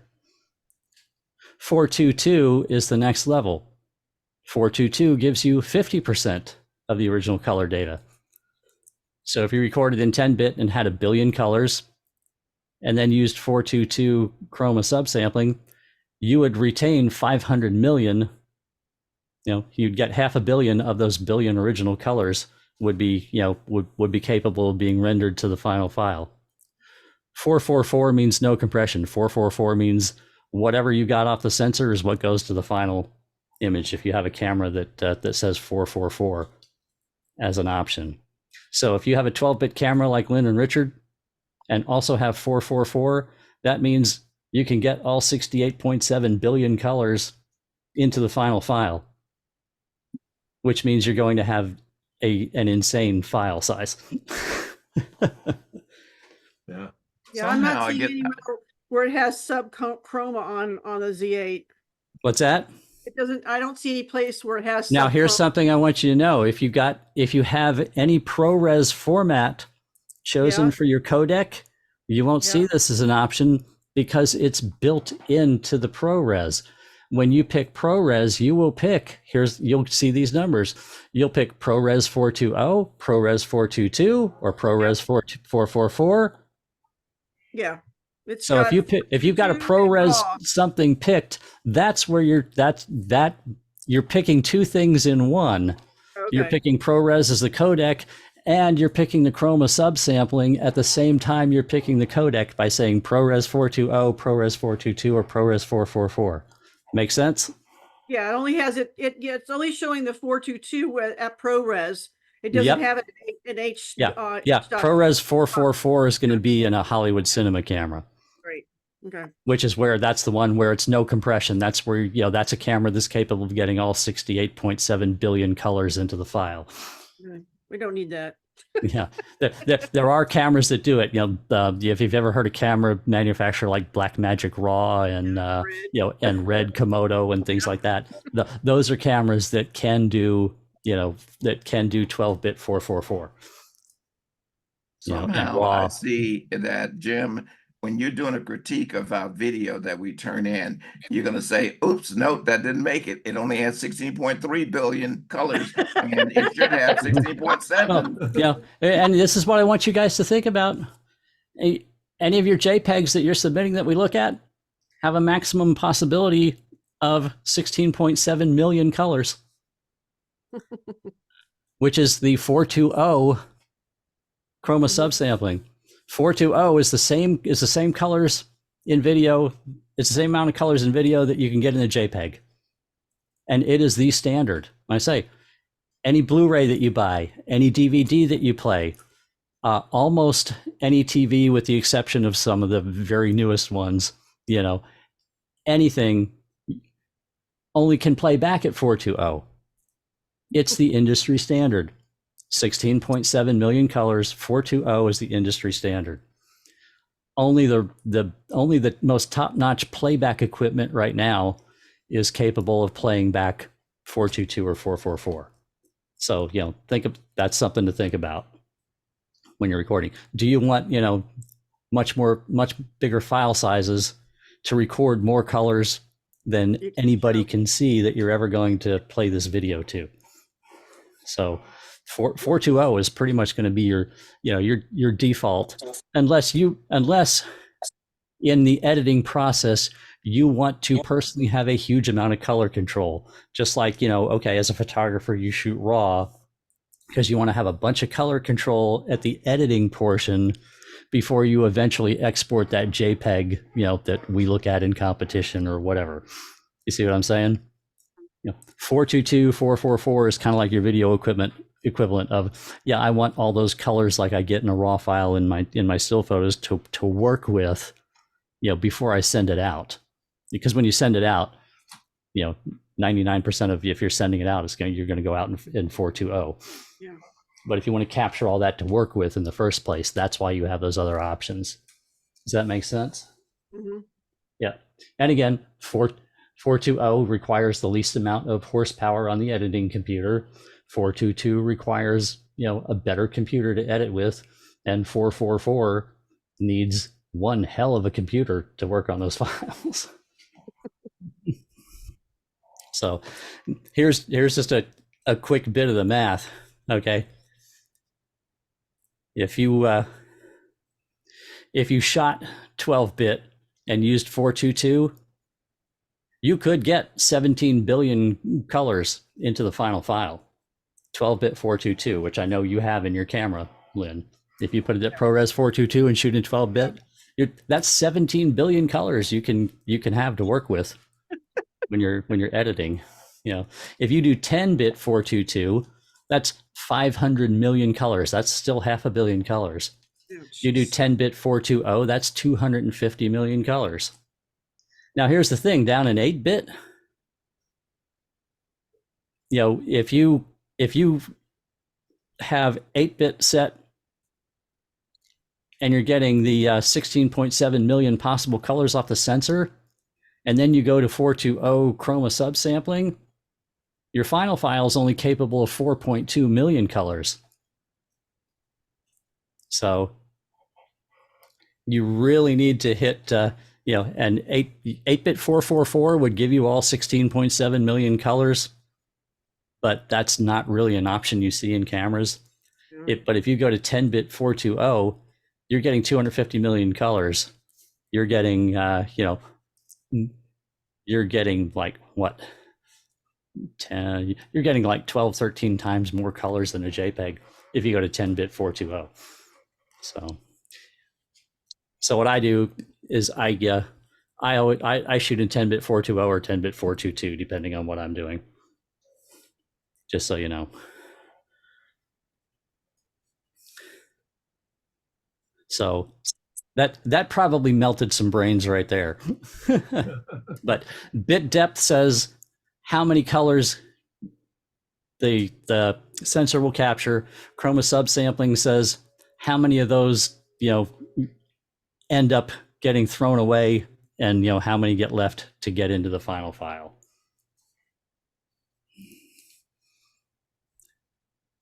Now, at this point, wake up, because this is one of the things that's important.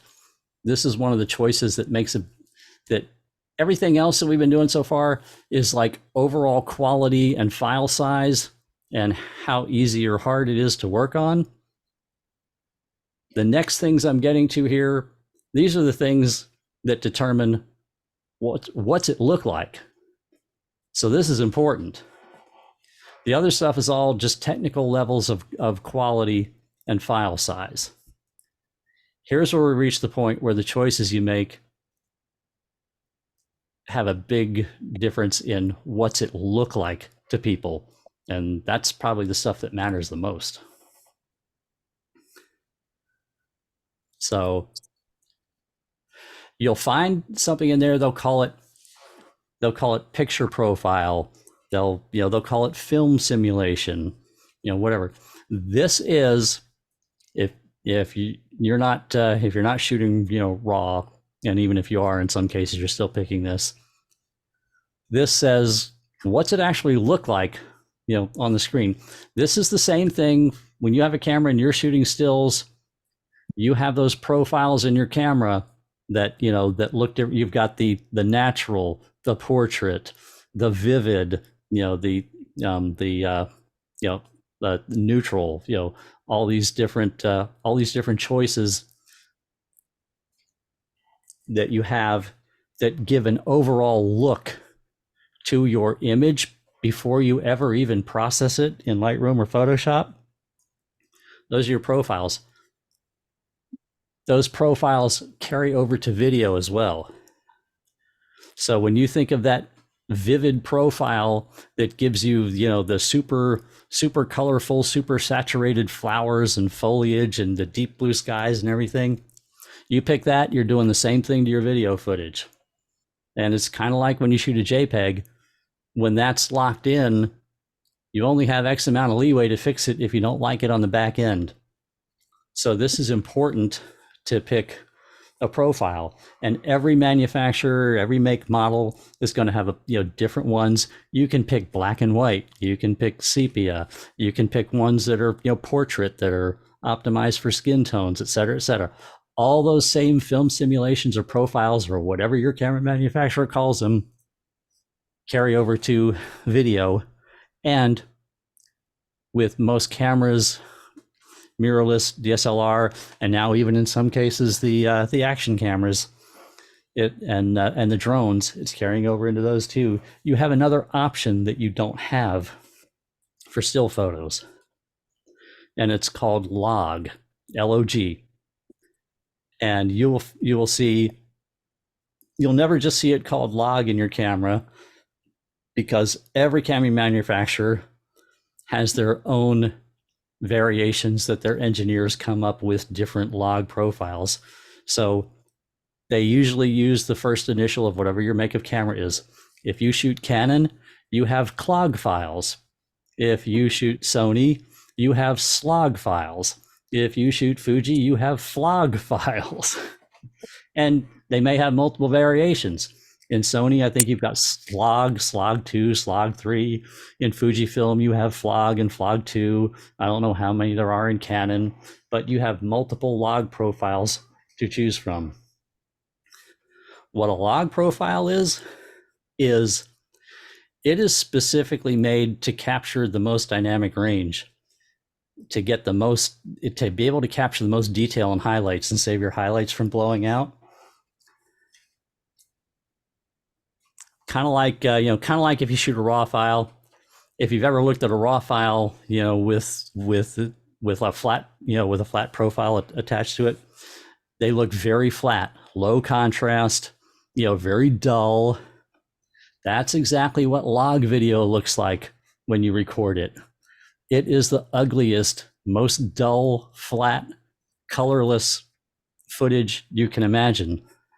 But kind of like the point of having a raw file when you shoot a still, having a log profile on your video gives you the most latitude to recover everything in the other end, to get the most detail out of the shadows, get the most detail out of the highlights without clipping them, have the lowest noise, have the most leeway in white balance and colors and saturation. Now, it's not usable, just like a raw file is not really usable until something happens to it from a still frame. Log files, unless you specifically want to put out something that just looks gray, dull, and ugly, you've got to put time and effort into color grading, color correcting, adjusting the exposure, contrast, etc.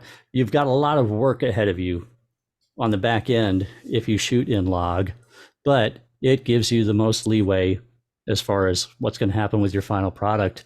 And it also has the most leeway if you made exposure mistakes. If you didn't have your exposure where you really needed it to be, if you had your white balance was wrong, you've got the most leeway to be fixing that stuff on the back end if you use a log profile. Now, if you don't want to be messing with it, you pick one of those profiles that are in your camera.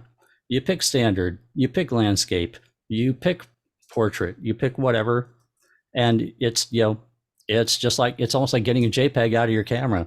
Yep, here it is, the way you want it to look if you want to do very little work on the other end. But you pick a profile that makes it look like you want to, because that's locked in pretty hard. It's hard to adjust it too far off of whatever the profile you set was. Hey, Jim. Is this making sense? Another thing to think about is when you're shooting in, like for me, S-Log3, the base ISO on my cameras is 640 or 800. If you're out in bright sunshine and you don't have the ability to put a neutral density filter on, it's not really going to be an option to even use. Yep, and this is one of the things. Depending on what you choose for some of these settings, especially with a profile and especially with log, it mathematically only works within specific ISO ranges, and log files, because of the way they compress things, that compression has to happen starting from a higher base ISO. And as Nona pointed out, if you're starting with a higher base ISO and you're out in the sun, then due to other limitations we're going to talk about, you're getting into where, you need to have neutral density filters. Videographers, this is something you'll have to realize if you get serious about it. Videographers live and die by neutral density filters. They're an absolute must in the life of a videographer. You're going to have neutral density filters. There's no getting around it, because you're going to want to shoot in log, which is going to put you at a high ISO, and you're going to end up, because you're locking in a shutter speed that's slow, and we'll get to that. Then you have to have neutral density filters to keep your exposure in line. Whereas we normally, as photographers, want those neutral density filters, just to deal with when we're shooting a waterfall or something like that. In the world of video, anytime you're outside, you're almost guaranteed you're going to have a neutral density filter on there. That's why I have variable neutral density filters, fixed neutral density filters.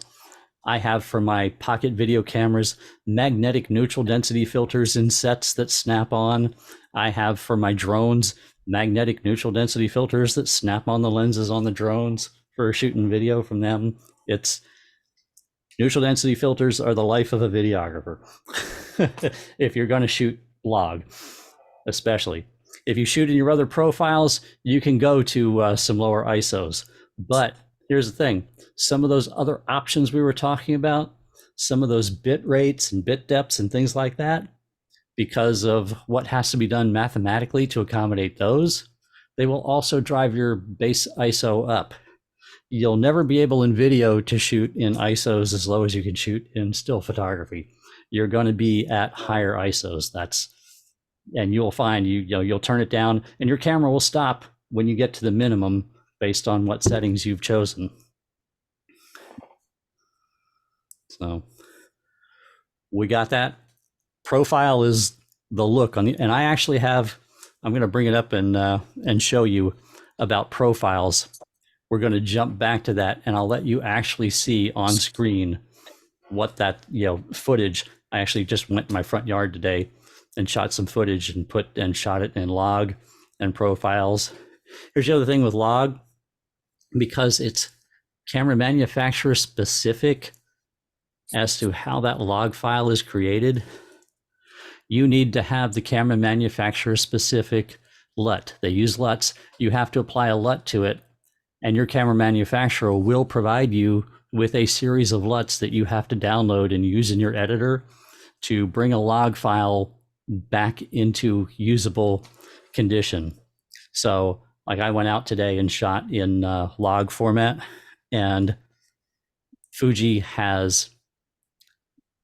actually, they have 4, but one of them actually doesn't do anything. There are 3 usable LUTs for F-Log profile footage. And so I actually have all 3 are installed, and I'll show you what each different LUT, you have a choice. Anytime you use log, you go to your camera manufacturer's website and you download their LUTs for the log files. And then you also need to then learn, if I'm using S-Log, I like this LUT, but if I'm using S-Log2, I like this other LUT, and they provide them all to you. So because I shoot in my Fujifilm cameras, I have like 9 different F-Log profiles, and so I have something like 20 some Fujifilm LUTs installed in Premiere Pro for those log profiles. If you shoot in log, you're making work for yourself on the other end, but you're giving yourself the most leeway for editing. Now, the next thing to deal with, this is a biggie as well, frame rate. And this is something that you will see people go back and forth and argue violently over, about what's the best frame rate and why use this frame rate and why use that frame rate. And this is all going to be in my cheat sheets for you, but you'll see frame rates of 25 and 50. You don't need to worry about those. Those are European international television broadcast frame rates. That's that PAL system. You don't want to work in 25 or 50. And there's it also doesn't work well with some of the options you want to work with, like slow motion and things like that. You just forget about 25 and 50, even though you'll see them in your camera. You will see, and depending on your camera, you may only see 24 as an option. You may see 23.98 as an option and 24. You may see both of those as choices. You may actually even see it as it's like 23, 23.975, 20. You could see any of those. But as far as for what you're doing, you may as well consider 23.98 and 24 to be the same. And we'll go back to what they're for. Now you've also got 29.97 and or 30 in your camera. For all intents and purposes, for what you're doing, 29.97 and 30, you can pretty much count them as being the same thing. You'll also see possible 48, 59.94, or 60. By the way, 59.94 and 60, you may as well count them as the same thing. 120 and 240, you may also see. These are how many frames per second are getting recorded. This is like back in the days of the film, how fast the film was running through the camera. But this is how many frames you're recording. This is like when you're in continuous high-speed burst, how many frames you're getting off in a second. In the case of video, you're going to have anywhere from 24 to 240 frames per second, depending on your settings. And this is why you want to pick the different things. And by the way, the fractional ones, 23.98, 29.97, 59.94, those are pretty specific to television broadcast. I'm not even going to go down the rabbit hole as to why, but if by chance you were hired to actually film a TV show or a commercial that's going to be on TV, yes, you want to choose the fraction, 29.97 or 29.97, 59.94, whatever. Pick the one for a fraction. The ones with the fractions are for television. It's a television standard, and don't worry about why right now. Otherwise, 24, 30, or one of the others. 24 frames per second is, and 23.98, is a television standard for pre-recorded television shows and movies, and it's also what you watch movies at in the theater. It's what they call the cinematic frame rate. What it does, because it's a low frame rate, you have to shoot with a slow shutter speed if you want to be technically correct with a low frame rate. We'll get to that. But with a low frame rate, you're shooting with a slow shutter speed. As photographers, we know what happens when you shoot in a slow shutter speed and there's motion. The motion blurs. But guess what? In cinematic video, that is exactly what the director wants. That's what they want. They want the individual frames to be blurred because they're playing back slowly. Relatively speaking, 24 frames is kind of slow. So if there's motion happening and that motion is a little blurred, there's a little motion blur in every frame. If you actually look at the still frames, of action, somebody moving in 24 frames per second, you'll likely see that they're blurry, but that's the intent. Now, if you try and pull a still frame, it doesn't necessarily look good, but the intent is to have motion blur. It's intentional. Because then when it's playing back at that slow 24 frames per second, motion blur frame to frame tricks the human eye into thinking it's seeing very smooth motion. So when you're watching on that great big movie screen in the theater, you're watching that TV show or whatever, that drama or whatever was recorded, the movie on TV, you're watching it at 24 frames per second. Everything looks buttery smooth as far as the motion goes. That's because the actual frames themselves are blurred. Is this making sense so far? Yeah. No, You run a bunch of frames that have motion blur together fast, and it looks to the human eye like it's smooth motion. Once you get up to 30 frames per second, that's a little faster frame rate. And we'll talk about why, but your shutter speed is supposed to go up as well with that. So now you're shooting with a faster shutter speed. You're starting to get individual frames that are a little bit sharper because you have a higher shutter speed. So television, movies, things like that are sports and live broadcasts. Typically when you're watching a live broadcast, and almost always when you're watching sports on TV, it's 30 frames per second. That's what it's being shot at and coming out at is 30 frames per second. And so it's a little crisper, a little sharper, which is, what you want for that, for action. See, because the people are moving faster anyway in sports and things like that. Does that make sense? You're getting a little bit higher shutter speed. You're getting more frames played past your eye in a second. 25% more frames are playing past your eye in a second. So action looks better. Fast motion looks better at 30 FPS.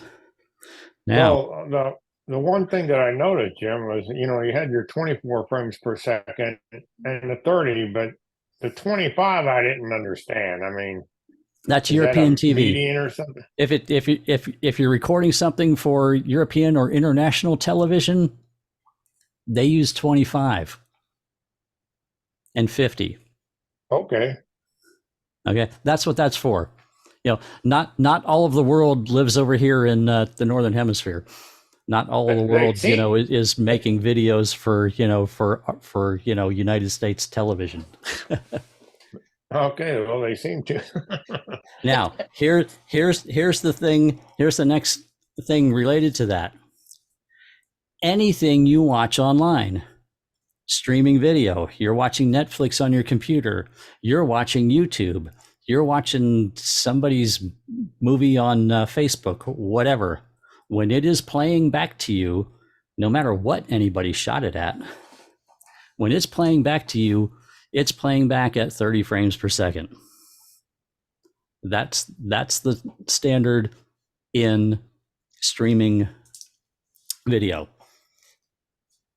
And if you shoot in 30 frames per second, there's a thing called, your video gets what's called transcoded on the other end when you send it to Facebook, when you send it to Instagram, when you send it to YouTube or whatever. They do something called transcoding. They look at whatever frame rate your footage actually has, and they fix it to make it be 30 frames per second. It's called transcoding. Now, what that means is, if you shot something at 24 frames per second because you want that buttery smooth cinematic motion happening going on, but then you're going to put it out there on the internet, wherever it goes on the other end, they're going to stick 6 more frames that you never shot in every second of video. They're going to copy every 6th frame. They're going to make a duplicate. They're going to clone it. On their end, they clone every 6th frame and put it in there. And so you get 25% more frames showing, and people detect this. Human eyes, people, look at that and say, oh my God, I had this beautiful video and it looks horrible on YouTube. Yeah, you shot this beautiful video at 24 FPS, and now people are watching it online at 30 FPS. It has 25% more frames inserted in it than you shot. Does that make sense? So this is why, because just about everything I'm doing for everybody is for playback online. I just shoot in 30 frames per second. Now on the other end, nobody has to add more that weren't there in the first place. Now, if you are specifically making something to go on television, or your intent is you are going to be playing it back for people to watch on your computer, your home AV, home theater system, or whatever, and it's not going to go out on the internet, oh, by all means, shoot it at 24. It's going to look gorgeous when you play it for people, on your own equipment like that. But if it goes out to anybody on the internet and gets streamed over the internet, your 24 frames per second video kind of gets messed up a little bit. Are you guys following that so far? Yes. Yes. Yeah. Okay. Yep. And then here's what happens if you shoot it at a higher frame rate than 30. On the other end, they subtract frames out of it. If you actually make a 60 frames per second video, because that makes the action look really good of what you're recording, but you send it up to YouTube, you film these skateboarders in the skate park doing these cool jumps at 60 frames per second or whatever. Well, on the other end, they're going to take 50% of your frames away anyway, and then it looks kind of jittery when it plays back, because they're still going to transcode it to 30 frames per second. Does that make sense? Yep. So stay at 30. That's why I say I shoot at 30, and that's the reason why. And you will see people online, argue about, oh my God, you have to shoot at 24 frames per second because the motion looks so good and everything. Well, that's true, but not once it gets out there on the internet to watch. But if you're putting it directly to television, directly to as part of a movie production, or you're going to play it back on your own equipment, yeah, 24 frames per second looks gorgeous. What about for slow motion? Now, that is another story entirely. The idea of slow motion is that you record at a high frame rate, 60, typically 120 or even 240, but you don't lose any of those frames because you play it back at 30 frames per second. And so none of the frames are lost because it is being played back at 30 frames per second.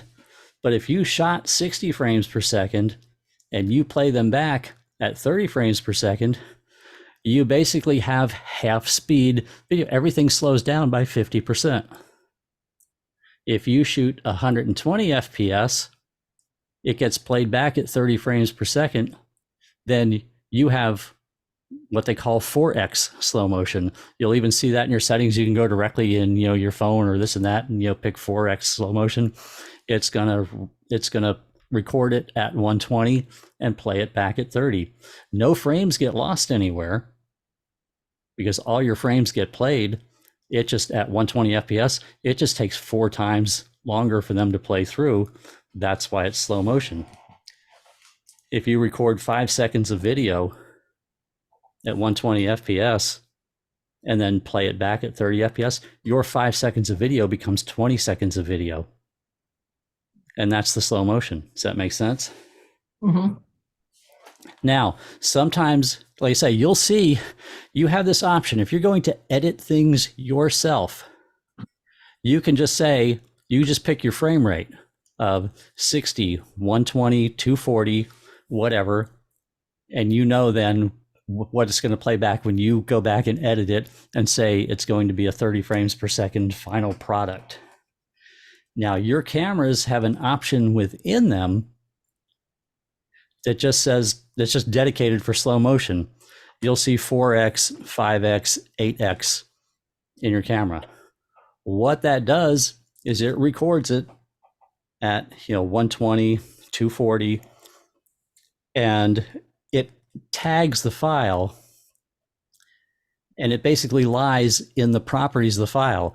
In the properties of the file, it tags that file as being either a 24 or 30 frames per second video. And so the playback device looks at the file specs and says, oh, this is a 30 frames per second video. And it plays back 30 frames per second, even though you shot 120 frames per second. So it automatically plays back. If you shot it at 120 and it plays back at 30, it automatically plays back at 4x. That's why you can immediately review on your camera and say, if I shot it at if I say 4x slow motion, it records at 120, and then you look at your screen and it plays back on your screen at 30. Now, if you're going to do it on the back end yourself, you just pick 120 FPS. It marks that file as being a 120 FPS file. So you shot 5 seconds of video at 120 FPS. You play it back on your camera screen, and it's still 5 seconds of video that looks normal. You now go on the back end yourself and put it on a 30 frames per second timeline and slow it down. And you have more control, over doing it. The other thing is, if you do it that way yourself, you also get to record audio on it. The instant you pick slow motion as a choice in your camera, because it knows that it's going to, lie and play it back wrong, it disables the microphone and it won't record any audio when you choose slow motion. That's why your slow motion clips, if you choose the slow motion option in your camera, that's why you get no audio with it. Because if the audio were to play back, it would sound very strange because the audio is going to play back 4 times slower. If you shot in dedicated slow motion mode at 4x slow motion of me talking and then played that back and it actually recorded the audio, I would sound like this. So they just don't record it. However, you shoot it yourself at 120 FPS, the audio gets recorded, because then you have the option on the back end. Yeah, I can play it back with the real audio, or I can strip the audio off myself, play it back slow. Or if you're doing a special effect, you can say, yeah, I'm going to play it back slow, and I'm going to have that awful, weird, distorted sounding audio because I want that in my production. So if you wanted to put it out on the internet, are you better off if you're using 120 to play it back at 30 as opposed to 24? Well, it's going to play back at 30 on the internet.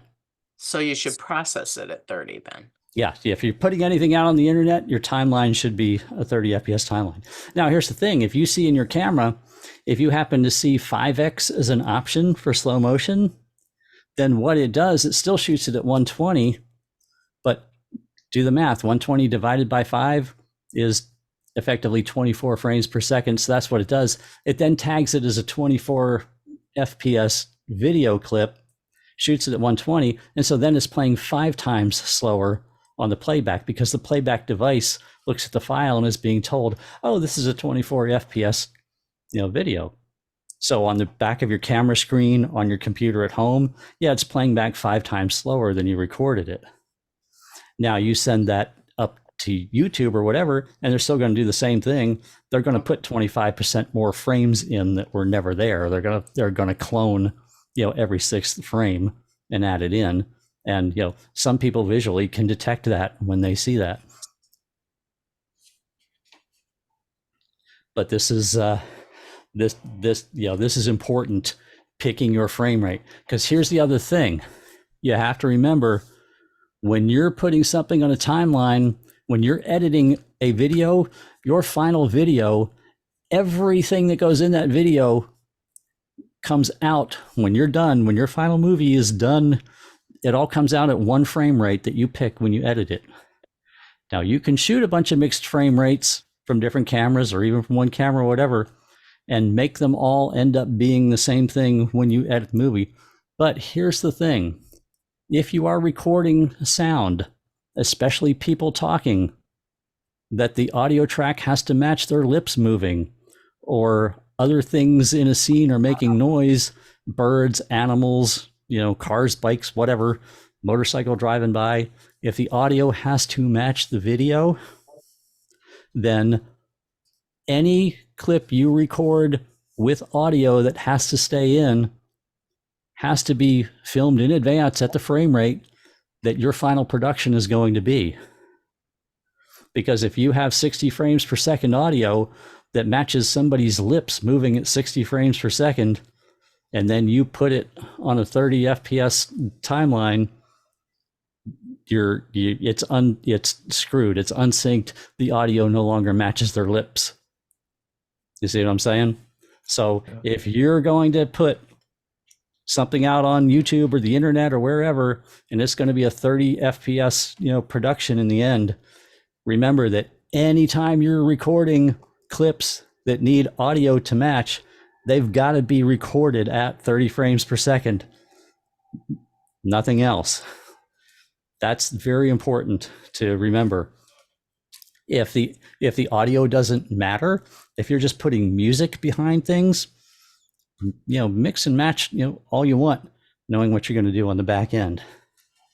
Now, this whole thing about where the frames get tossed out for the playback, this can actually be used to effect. And it is actually deliberately used by, many directors and stuff for effect. High frame rates are used in movies and dramatic things and stuff, and then played back with the missing frames at the lower frame rate, because it actually looks sharper. It looks hyper real. And there are instances, who's seen the movie Saving Private Ryan with the Omaha Beach invasion scene? Yeah. All those explosions and everything, there's no motion blur in any of that. If you do a freeze frame, you can see every bit of shrapnel in every explosion. It looks sharp. It looks real. It looks staccato. It looks jittery. It gets you on edge when you watch that. And that was deliberate. Steven Spielberg did that deliberate. He shot all that whole scene at two different very high frame rates and shutter speeds that then got played back slower. They call it overcranking in Hollywood. And all those lost frames and the fact that everything was shot at very high shutter speeds that are very sharp just makes it feel hyper real and hyper intense. So that can be used for effect if you're shooting at fast shutter speeds, faster than you need to. You get that hyper real effect. That's kind of a big thing on YouTube and everything now, with the young kids filming all the action stuff and things going on, is filming it at high shutter speeds, high frame rates, letting it drop back to 30 frames per second, and it does have this hyper real look. The director James Cameron uses it. His specific quote is, he does that when he wants the audience to have a heightened sense of presence, because it looks hyper real. So are they shooting at like 60 FPS and then bringing it back to 30? Yeah, and in movies, they're going back to 24, so they shoot a lot at 48 and 96. Mm. So that they'll shoot a frame rate of 48 or 96 or even much higher than that, and then drop it back to 24. For these effects, that look hyper real like that. And that's something you do on the back end. Well, you shoot it with intent for what you're going to do on the back end. Right. Yeah. Because it's not like you said with like if you're doing slow motion, you've got 120 FPS and then you bring it down to 30. And you don't lose anything. But you don't lose anything you because it just plays 4 times longer. We're talking about stuff that plays in real time. That it plays in real time, but it's shot without that motion blur in the frame. It's very sharp frames, just like we as photographers normally want to shoot anyway. It's what we're all about, is sharp. So the individual frames are very sharp, and then a bunch of the individual frames are missing. Yeah. So it has the this staccato, jumpy, punchy, hyper real, sharp look to it, and that's an artistic choice. Done by directors a lot. They call it overcranking. There's also a thing called undercranking. Ever watched the Keystone Cops movie or a Charlie Chaplin movie?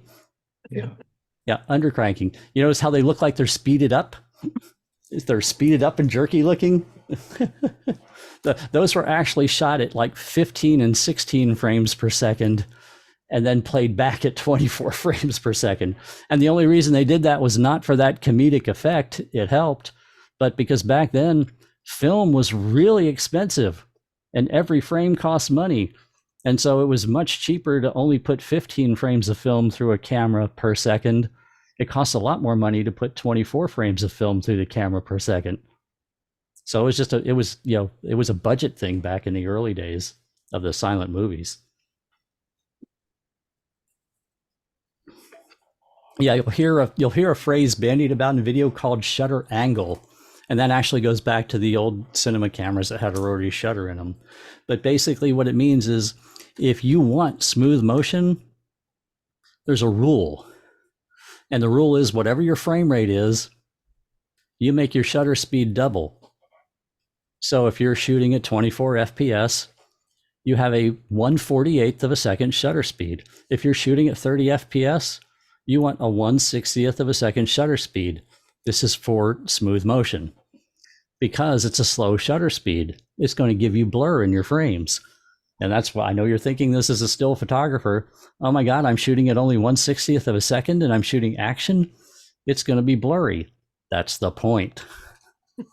It's called the 180 degree rule or the 180 degree shutter angle. But all that means to you is you make a shutter speed that, and so this is why you shoot in manual if you want to do this, because you're going to go in manual settings and you're going to lock your shutter speed to 1/48th of a second for 24 FPS, 1/60th of a second for 30 FPS.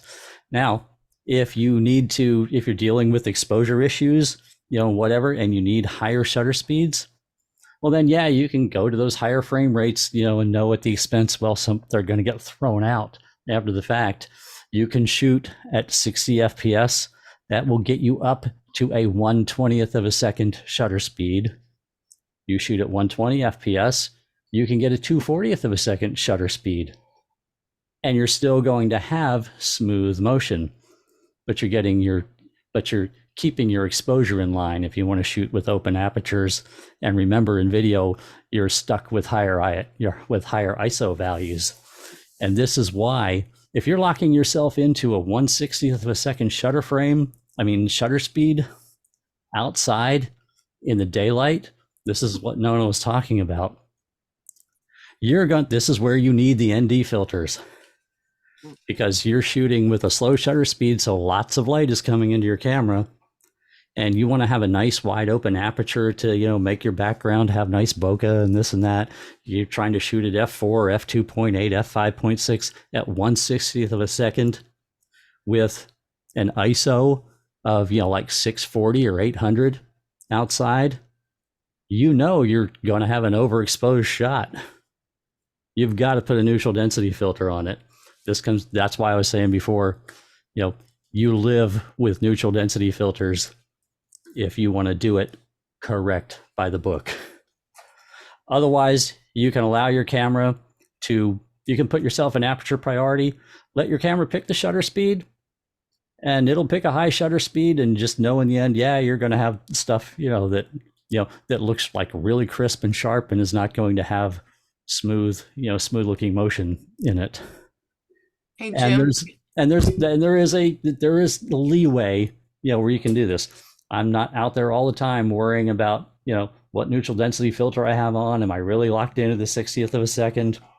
Depending on what it is, it's not something to super stress over, because what's happening now out there in the world is so many people are coming into video now that don't care about all this technical correct stuff and let their shutter speed go where it goes.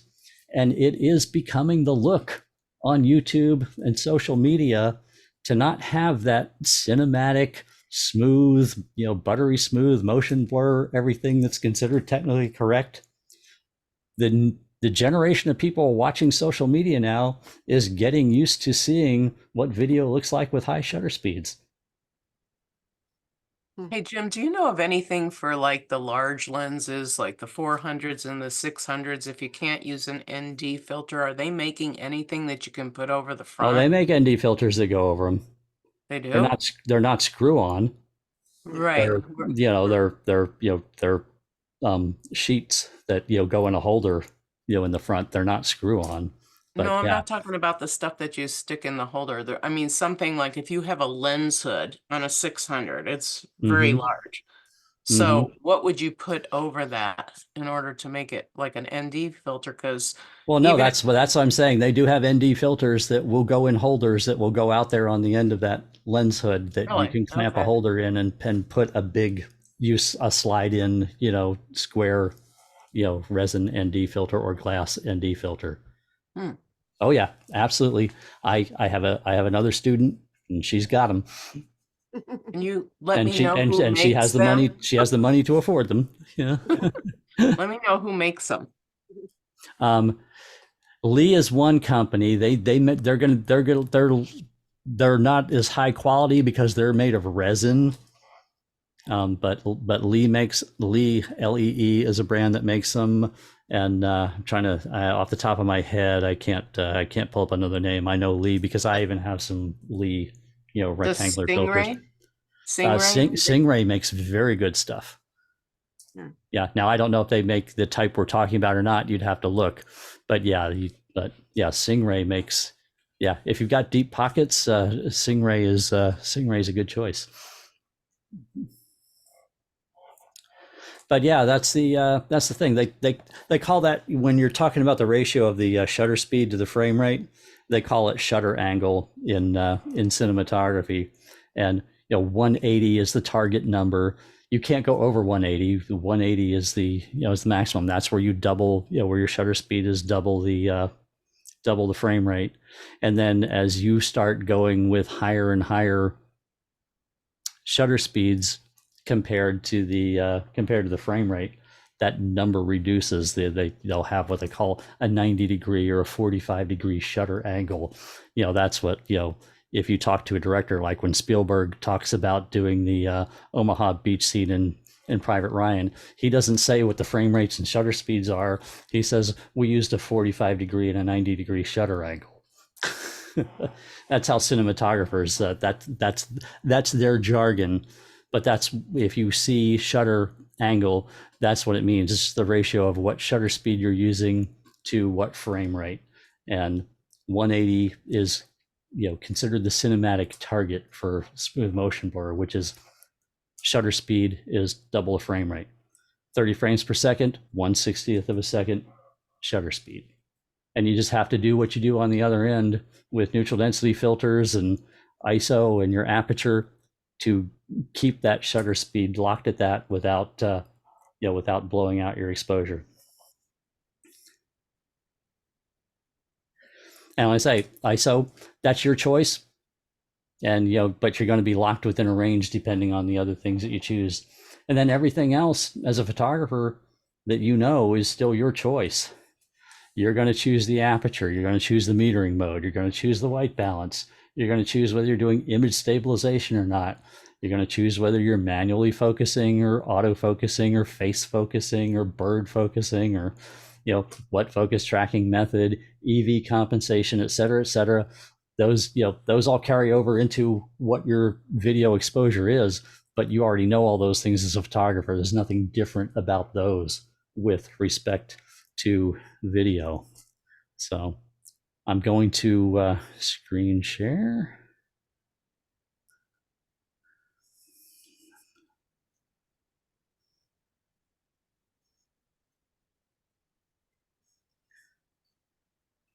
Can you see this? Can you see my Premiere Pro timeline? Yeah. Yes. Okay. I went out in my yard this afternoon and I just had a 14 millimeter lens on the camera, just grabbed it, walked out, wasn't worried about it. Just there were little birds coming to my bird feeder. But of course, every time I put the camera up to my eye, the birds flew away. So, but what you are looking at right here, I even marked it in the corner. Remember we talked about log video? Mhm. You see how ugly this looks? This is what log video looks like when it comes out of the camera. It's also what it looks like on the back of your camera when you play it back or watch it, with a caveat. Some cameras have what they call log assist or gamma assist. If you see an option in your camera that says log assist or gamma assist, what it does is you still have this log video that it's going to look like this when you put it in your computer. But when you're looking at it through your eyepiece or playing it back on your LCD screen or whatever, it's applying a LUT to it in your camera. That's what the assist is, to make it look more like more like you're supposed to do it yourself on the back end. It's just applying a LUT to it when it lets you watch it in the camera, even though it really looks like this. Let's see. Yeah. So if you put a LUT on it that's supposed to be the LUT to use, like this, that's what it's also going to look like through your viewfinder and in the back of your camera if you turn on that option in your camera that says log assist or gamma assist. That lets you look at it like this, because it says, well, on the back end, you're going to put this LUT on it yourself when you go to Premiere Pro or DaVinci Resolve or whatever. You were going to download this LUT from us and you're going to put it on it, and this is what it's going to look like when you work on it yourself. But it's, at first, when you work on it yourself, it comes into your computer looking like this, and you have to manually do that to it. And now at this point, it's still not processed. No exposure adjustments, no saturation, no color adjustments. Nothing has been done to it. This is just the manufacturer's LUT being applied to it before any other work gets done. And I'll show you, I just duplicated the same set of footage, but here are the 3 LUTs that are available for it. There's one of them. Now that's really scary for this. However, this LUT may be very appropriate for, a daylight scene with bright sun and a blue sky and, and lots of colors, maybe an outdoor market or something like that. Hell, for all I know, this LUT might be good for that. But for my front yard on an overcast day, this LUT is scary looking. And here's another one. That one's not so bad. And and there's another one. So there's one option. There's another option. And there's another option. But you have to manually go in and do this yourself on the back end if you shoot log. But log gives you the most leeway for working with it.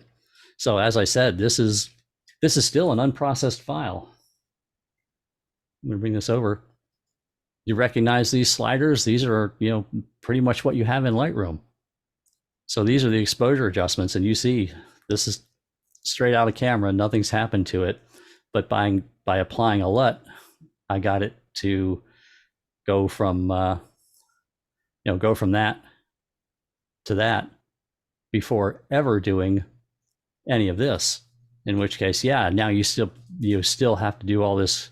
You still have to do all this work on it.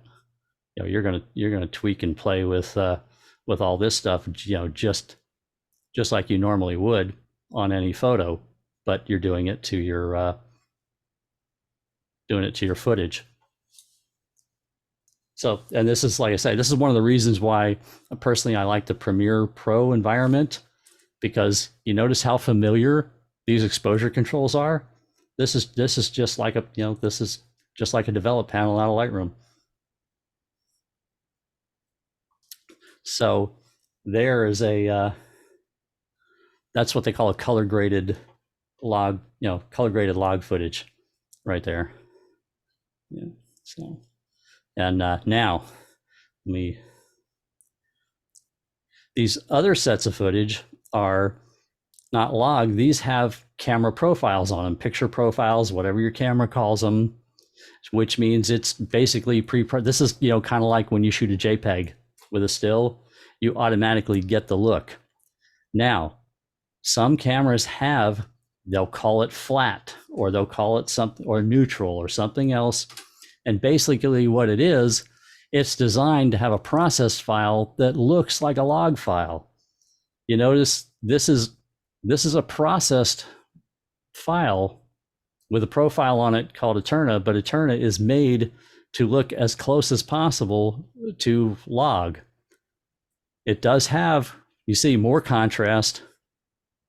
It does have more contrast, more colors, whatever. It is a processed file, but it's designed to have the least amount of anything being done to it to make it be as close to start with as log. The idea being is, with the log file, I had to download and get a LUT from Fujifilm, and I had a bunch of LUTs to choose from, and I had to pick, which LUT looked the best.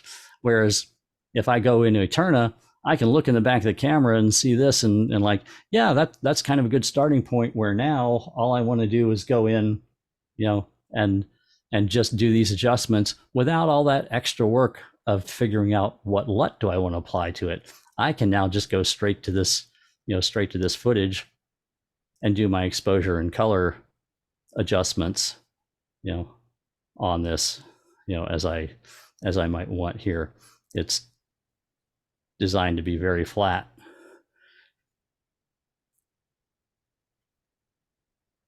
Oh, and so then like I say, you can pick other profiles. Here is, that's Eterna.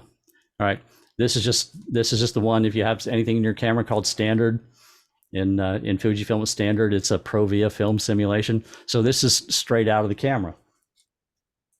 This is what I shot. This is straight out of the camera. This again means if you want to do this, less work on the back end, because this is just straight out of the camera. And you see how that looks, compared to, over here, when I did that, or this one right here, doesn't look too far off of that one. Except this is straight out of the camera with no work. I had to do a bunch of work over here on a log file to get it to kind of look like that. Whereas this one is just straight out of the camera. And that's what I'm saying. These are smaller files. And, if you don't want to have, if you don't want to spend a lot of time editing, okay, here you go. This is straight out of camera right here. Here's the a vivid. This is straight out of camera. You want the extra punch and colors and saturation, there it is. See the difference?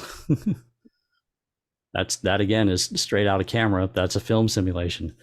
You can also do your profiles. You've got black and white profiles in your camera. Well, there it is. That's straight out of camera. It hasn't been touched, but it's got the black and white profile on it. Now you're locked in. If you do this, you're locked into black and white. You're never going to get the color back, because it's just like if you shot a JPEG in black and white. You shoot a JPEG in black and white, you've got a black and white JPEG. This is the same thing. There's sepia, whatever. But these are straight out of the camera, versus these log files over here have to have the work of a LUT applied to them before you can do any work. That's what we were talking about before. But the log files have the most data available in the highlights and the shadows and everything to work with, and give you the most leeway for correcting colors. Does that make sense? Mm-hmm. Yeah, I'll take, and see, I can even take like this one here, and I'm going to actually show you, what they call color grading real quick. Let me go, let me find like this. I just applied a LUT to that. And that's, this is a profile. This is a processed profile out of the camera, but you can still apply LUTs to these, which are smaller files and whatnot. You see, I just applied a LUT to this, and look at how nice that looks. I like that a lot, actually. So there's without the LUT. There is with that LUT applied to it. That's one of the reasons why they give you a flat or a neutral processed one. It's still less work, but you can still apply, fancy LUTs, to it and get stuff done. Let me do that. And I'll find another LUT here. Yeah, and here's all those, here's all the ones for log files. You see all these? Those are all the ones to choose from for log files. And then these other ones are artistic ones. Teal and orange. Not much orange, but a lot of teal. Yeah, there's so you can apply LUTs to get you to get you started, in different areas. Yep, that's pretty horrible.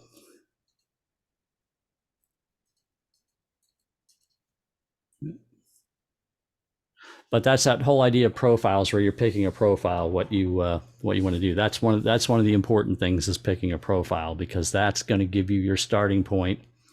If you want to, where the starting point is, if you want to edit it, or where the starting point is, like there. If you don't want to do much editing, or you're trying to get something, straight out to the world on social media, that you film. Yeah, you want to pick a profile that's already doing the work for you in the camera, so that you don't have to do the work on the back end. All right, so what I'm going to do now. You're losing people, Jim.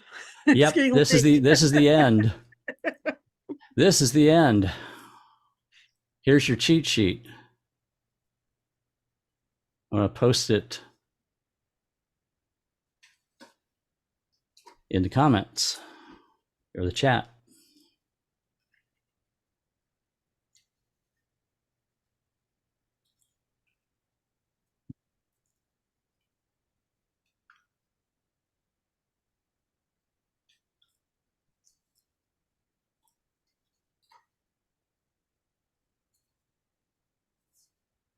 My message is too long. Please try sending shorter messages. my cheat sheet is too long to put in the chat. I will email it to everybody. How's that? Great, thank you. Good. All right, so that is the end. Any questions So what's next? that we haven't already addressed? What's next? What's next is actually, this is how to pick all your settings. What's next is actually using your camera. Actually doing some filming with the camera, different techniques and things to do for filming. And then the third one of the series will be, basic. Okay, you want to cut and splice, some of your scenes and put a little movie together and put some sound on it. Just basic editing techniques and options will be the last one. But the next one I'll do. is using your camera. You Yeah, I sure was you gonna don't want ask. to do? I was Arnold, just, go ahead. I said, are you sure you don't want to do a workshop in Colorado? I would love to. I'll do it in a heartbeat. I We love can talk Colorado. about that. I belong to a lot of photography clubs here too. Uh-huh. So For video, or these movies, do you prefer tripod or handheld? tripod for certain things, handheld not too much, and and you've seen me with it, on these a lot. Because smooth camera motion is very important in video. Image stabilization, smooth motion. The Blair Witch Project is nothing people want to see coming from you. and that's what happens. You just do this and try and shoot video, you're making the Blair Witch Project. No matter how much stabilization your camera and your lens says it has. I mean, doing that, depending on what you're doing, unless you're just standing still and the action is happening in front of you, if you need to make camera movements, you're not going to move very far and have it look very good. What about birds in tripod. flight? Oh yeah, definitely tripods. And there's a thing called a fluid head. When you're doing video, you don't want your ball head or your pan and tilt head. You want what's called a fluid head. And they call it a fluid head because it makes very fluid, smooth movements. So you can lock your camera on the tripod, but then if you need to pan up or down, left, right, etc., it is super smooth with the motion of the tripod head is damped and very smooth for video. But but some cameras, I'll tell you what, this thing right here, now this is a different story. This has the most amazing internal image stabilization of anything I've encountered. Even another student that I was talking about with the other day, she was saying, oh yeah, you don't need a gimbal for that. You can run this handheld. Yes, this one has so much image stabilization in it, you can go with it handheld. But here's what they're doing with it. This is recording at 5.3K, so it's a bigger box than that 4K box, but you get 4K out of it. It shoots at 5.3K, and then it has all that fudge room around it that as you're accidentally, doing this and bouncing up and down and walking and everything, as long as the motion stays within the 5.3 boundaries, its image stabilization still gives you 4K output that's rock solid, that doesn't even look, you don't see yourself stepping, moving, jerking, twisting the camera around. Yes, the iPhone 14 and 15 has that active mode, which does the same thing. Yes. Yeah. Some of the cell phones have some very good image stabilization. Yeah. Mine has good image, but that's how they're accomplishing it. They're actually shooting bigger than 4K, or if you're shooting in 1080, they have lots of room to work with. And it's amazing. The processors are amazing. They're doing it in real time in the camera. Now you can, if you have to shoot handheld and whatnot with a regular mirrorless DSLR, and then you want to go back in Premiere Pro, they've got a thing called warp stabilization that you can apply to it, and it does the same thing in post-production, and it's slow and it's resource intensive, and you have to go back and fiddle with values because it doesn't look right the first time, and it's a pain in the butt. But it's just mind-blowing that these things are doing it in real time, in camera, and you don't have to do it on the back end. Is that a GoPro? This is a GoPro 11. Once from the 11 and 12 are mind-blowing with the stabilization. The 10, not so good. I got a 10 here. the 10 goes on a gimbal. You guys have seen that. Out there. There's there's the gimbal for the 10. The 10 goes in this to make it smooth.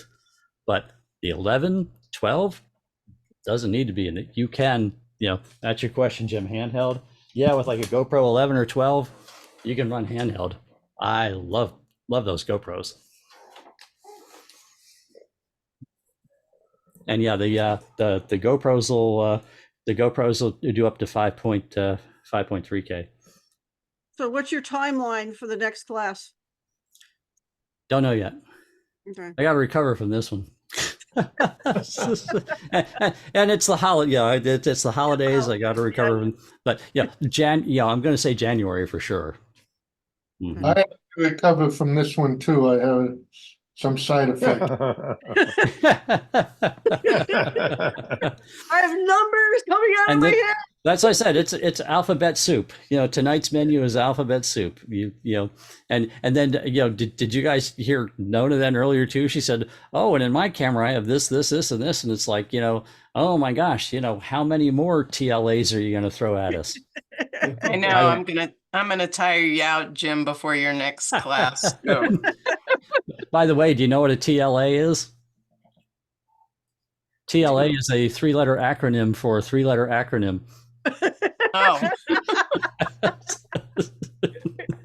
Oh, no. Three-letter All right, get info, Jim. I'm out of here. Have a good one. Happy Ah, holidays, everybody. I really enjoyed this. I'm glad I got to do this for you guys Yeah, tonight. thank you very Yes, much. thank you. Merry Thanks for being Christmas here. and all Yeah. that stuff. Oh yeah, Merry Christmas. Bye. And Happy I'll holidays, post everyone. I'm going to post those notes and cheat sheet to an email and send it out to everybody. Awesome. I Thank- definitely want the cheat sheet. Yep, I'll give you my notes and a cheat sheet. Sounds good to me. All right. Have a good one, guys. All right, thanks. Good night, Hey, everybody. Good night, all. Right.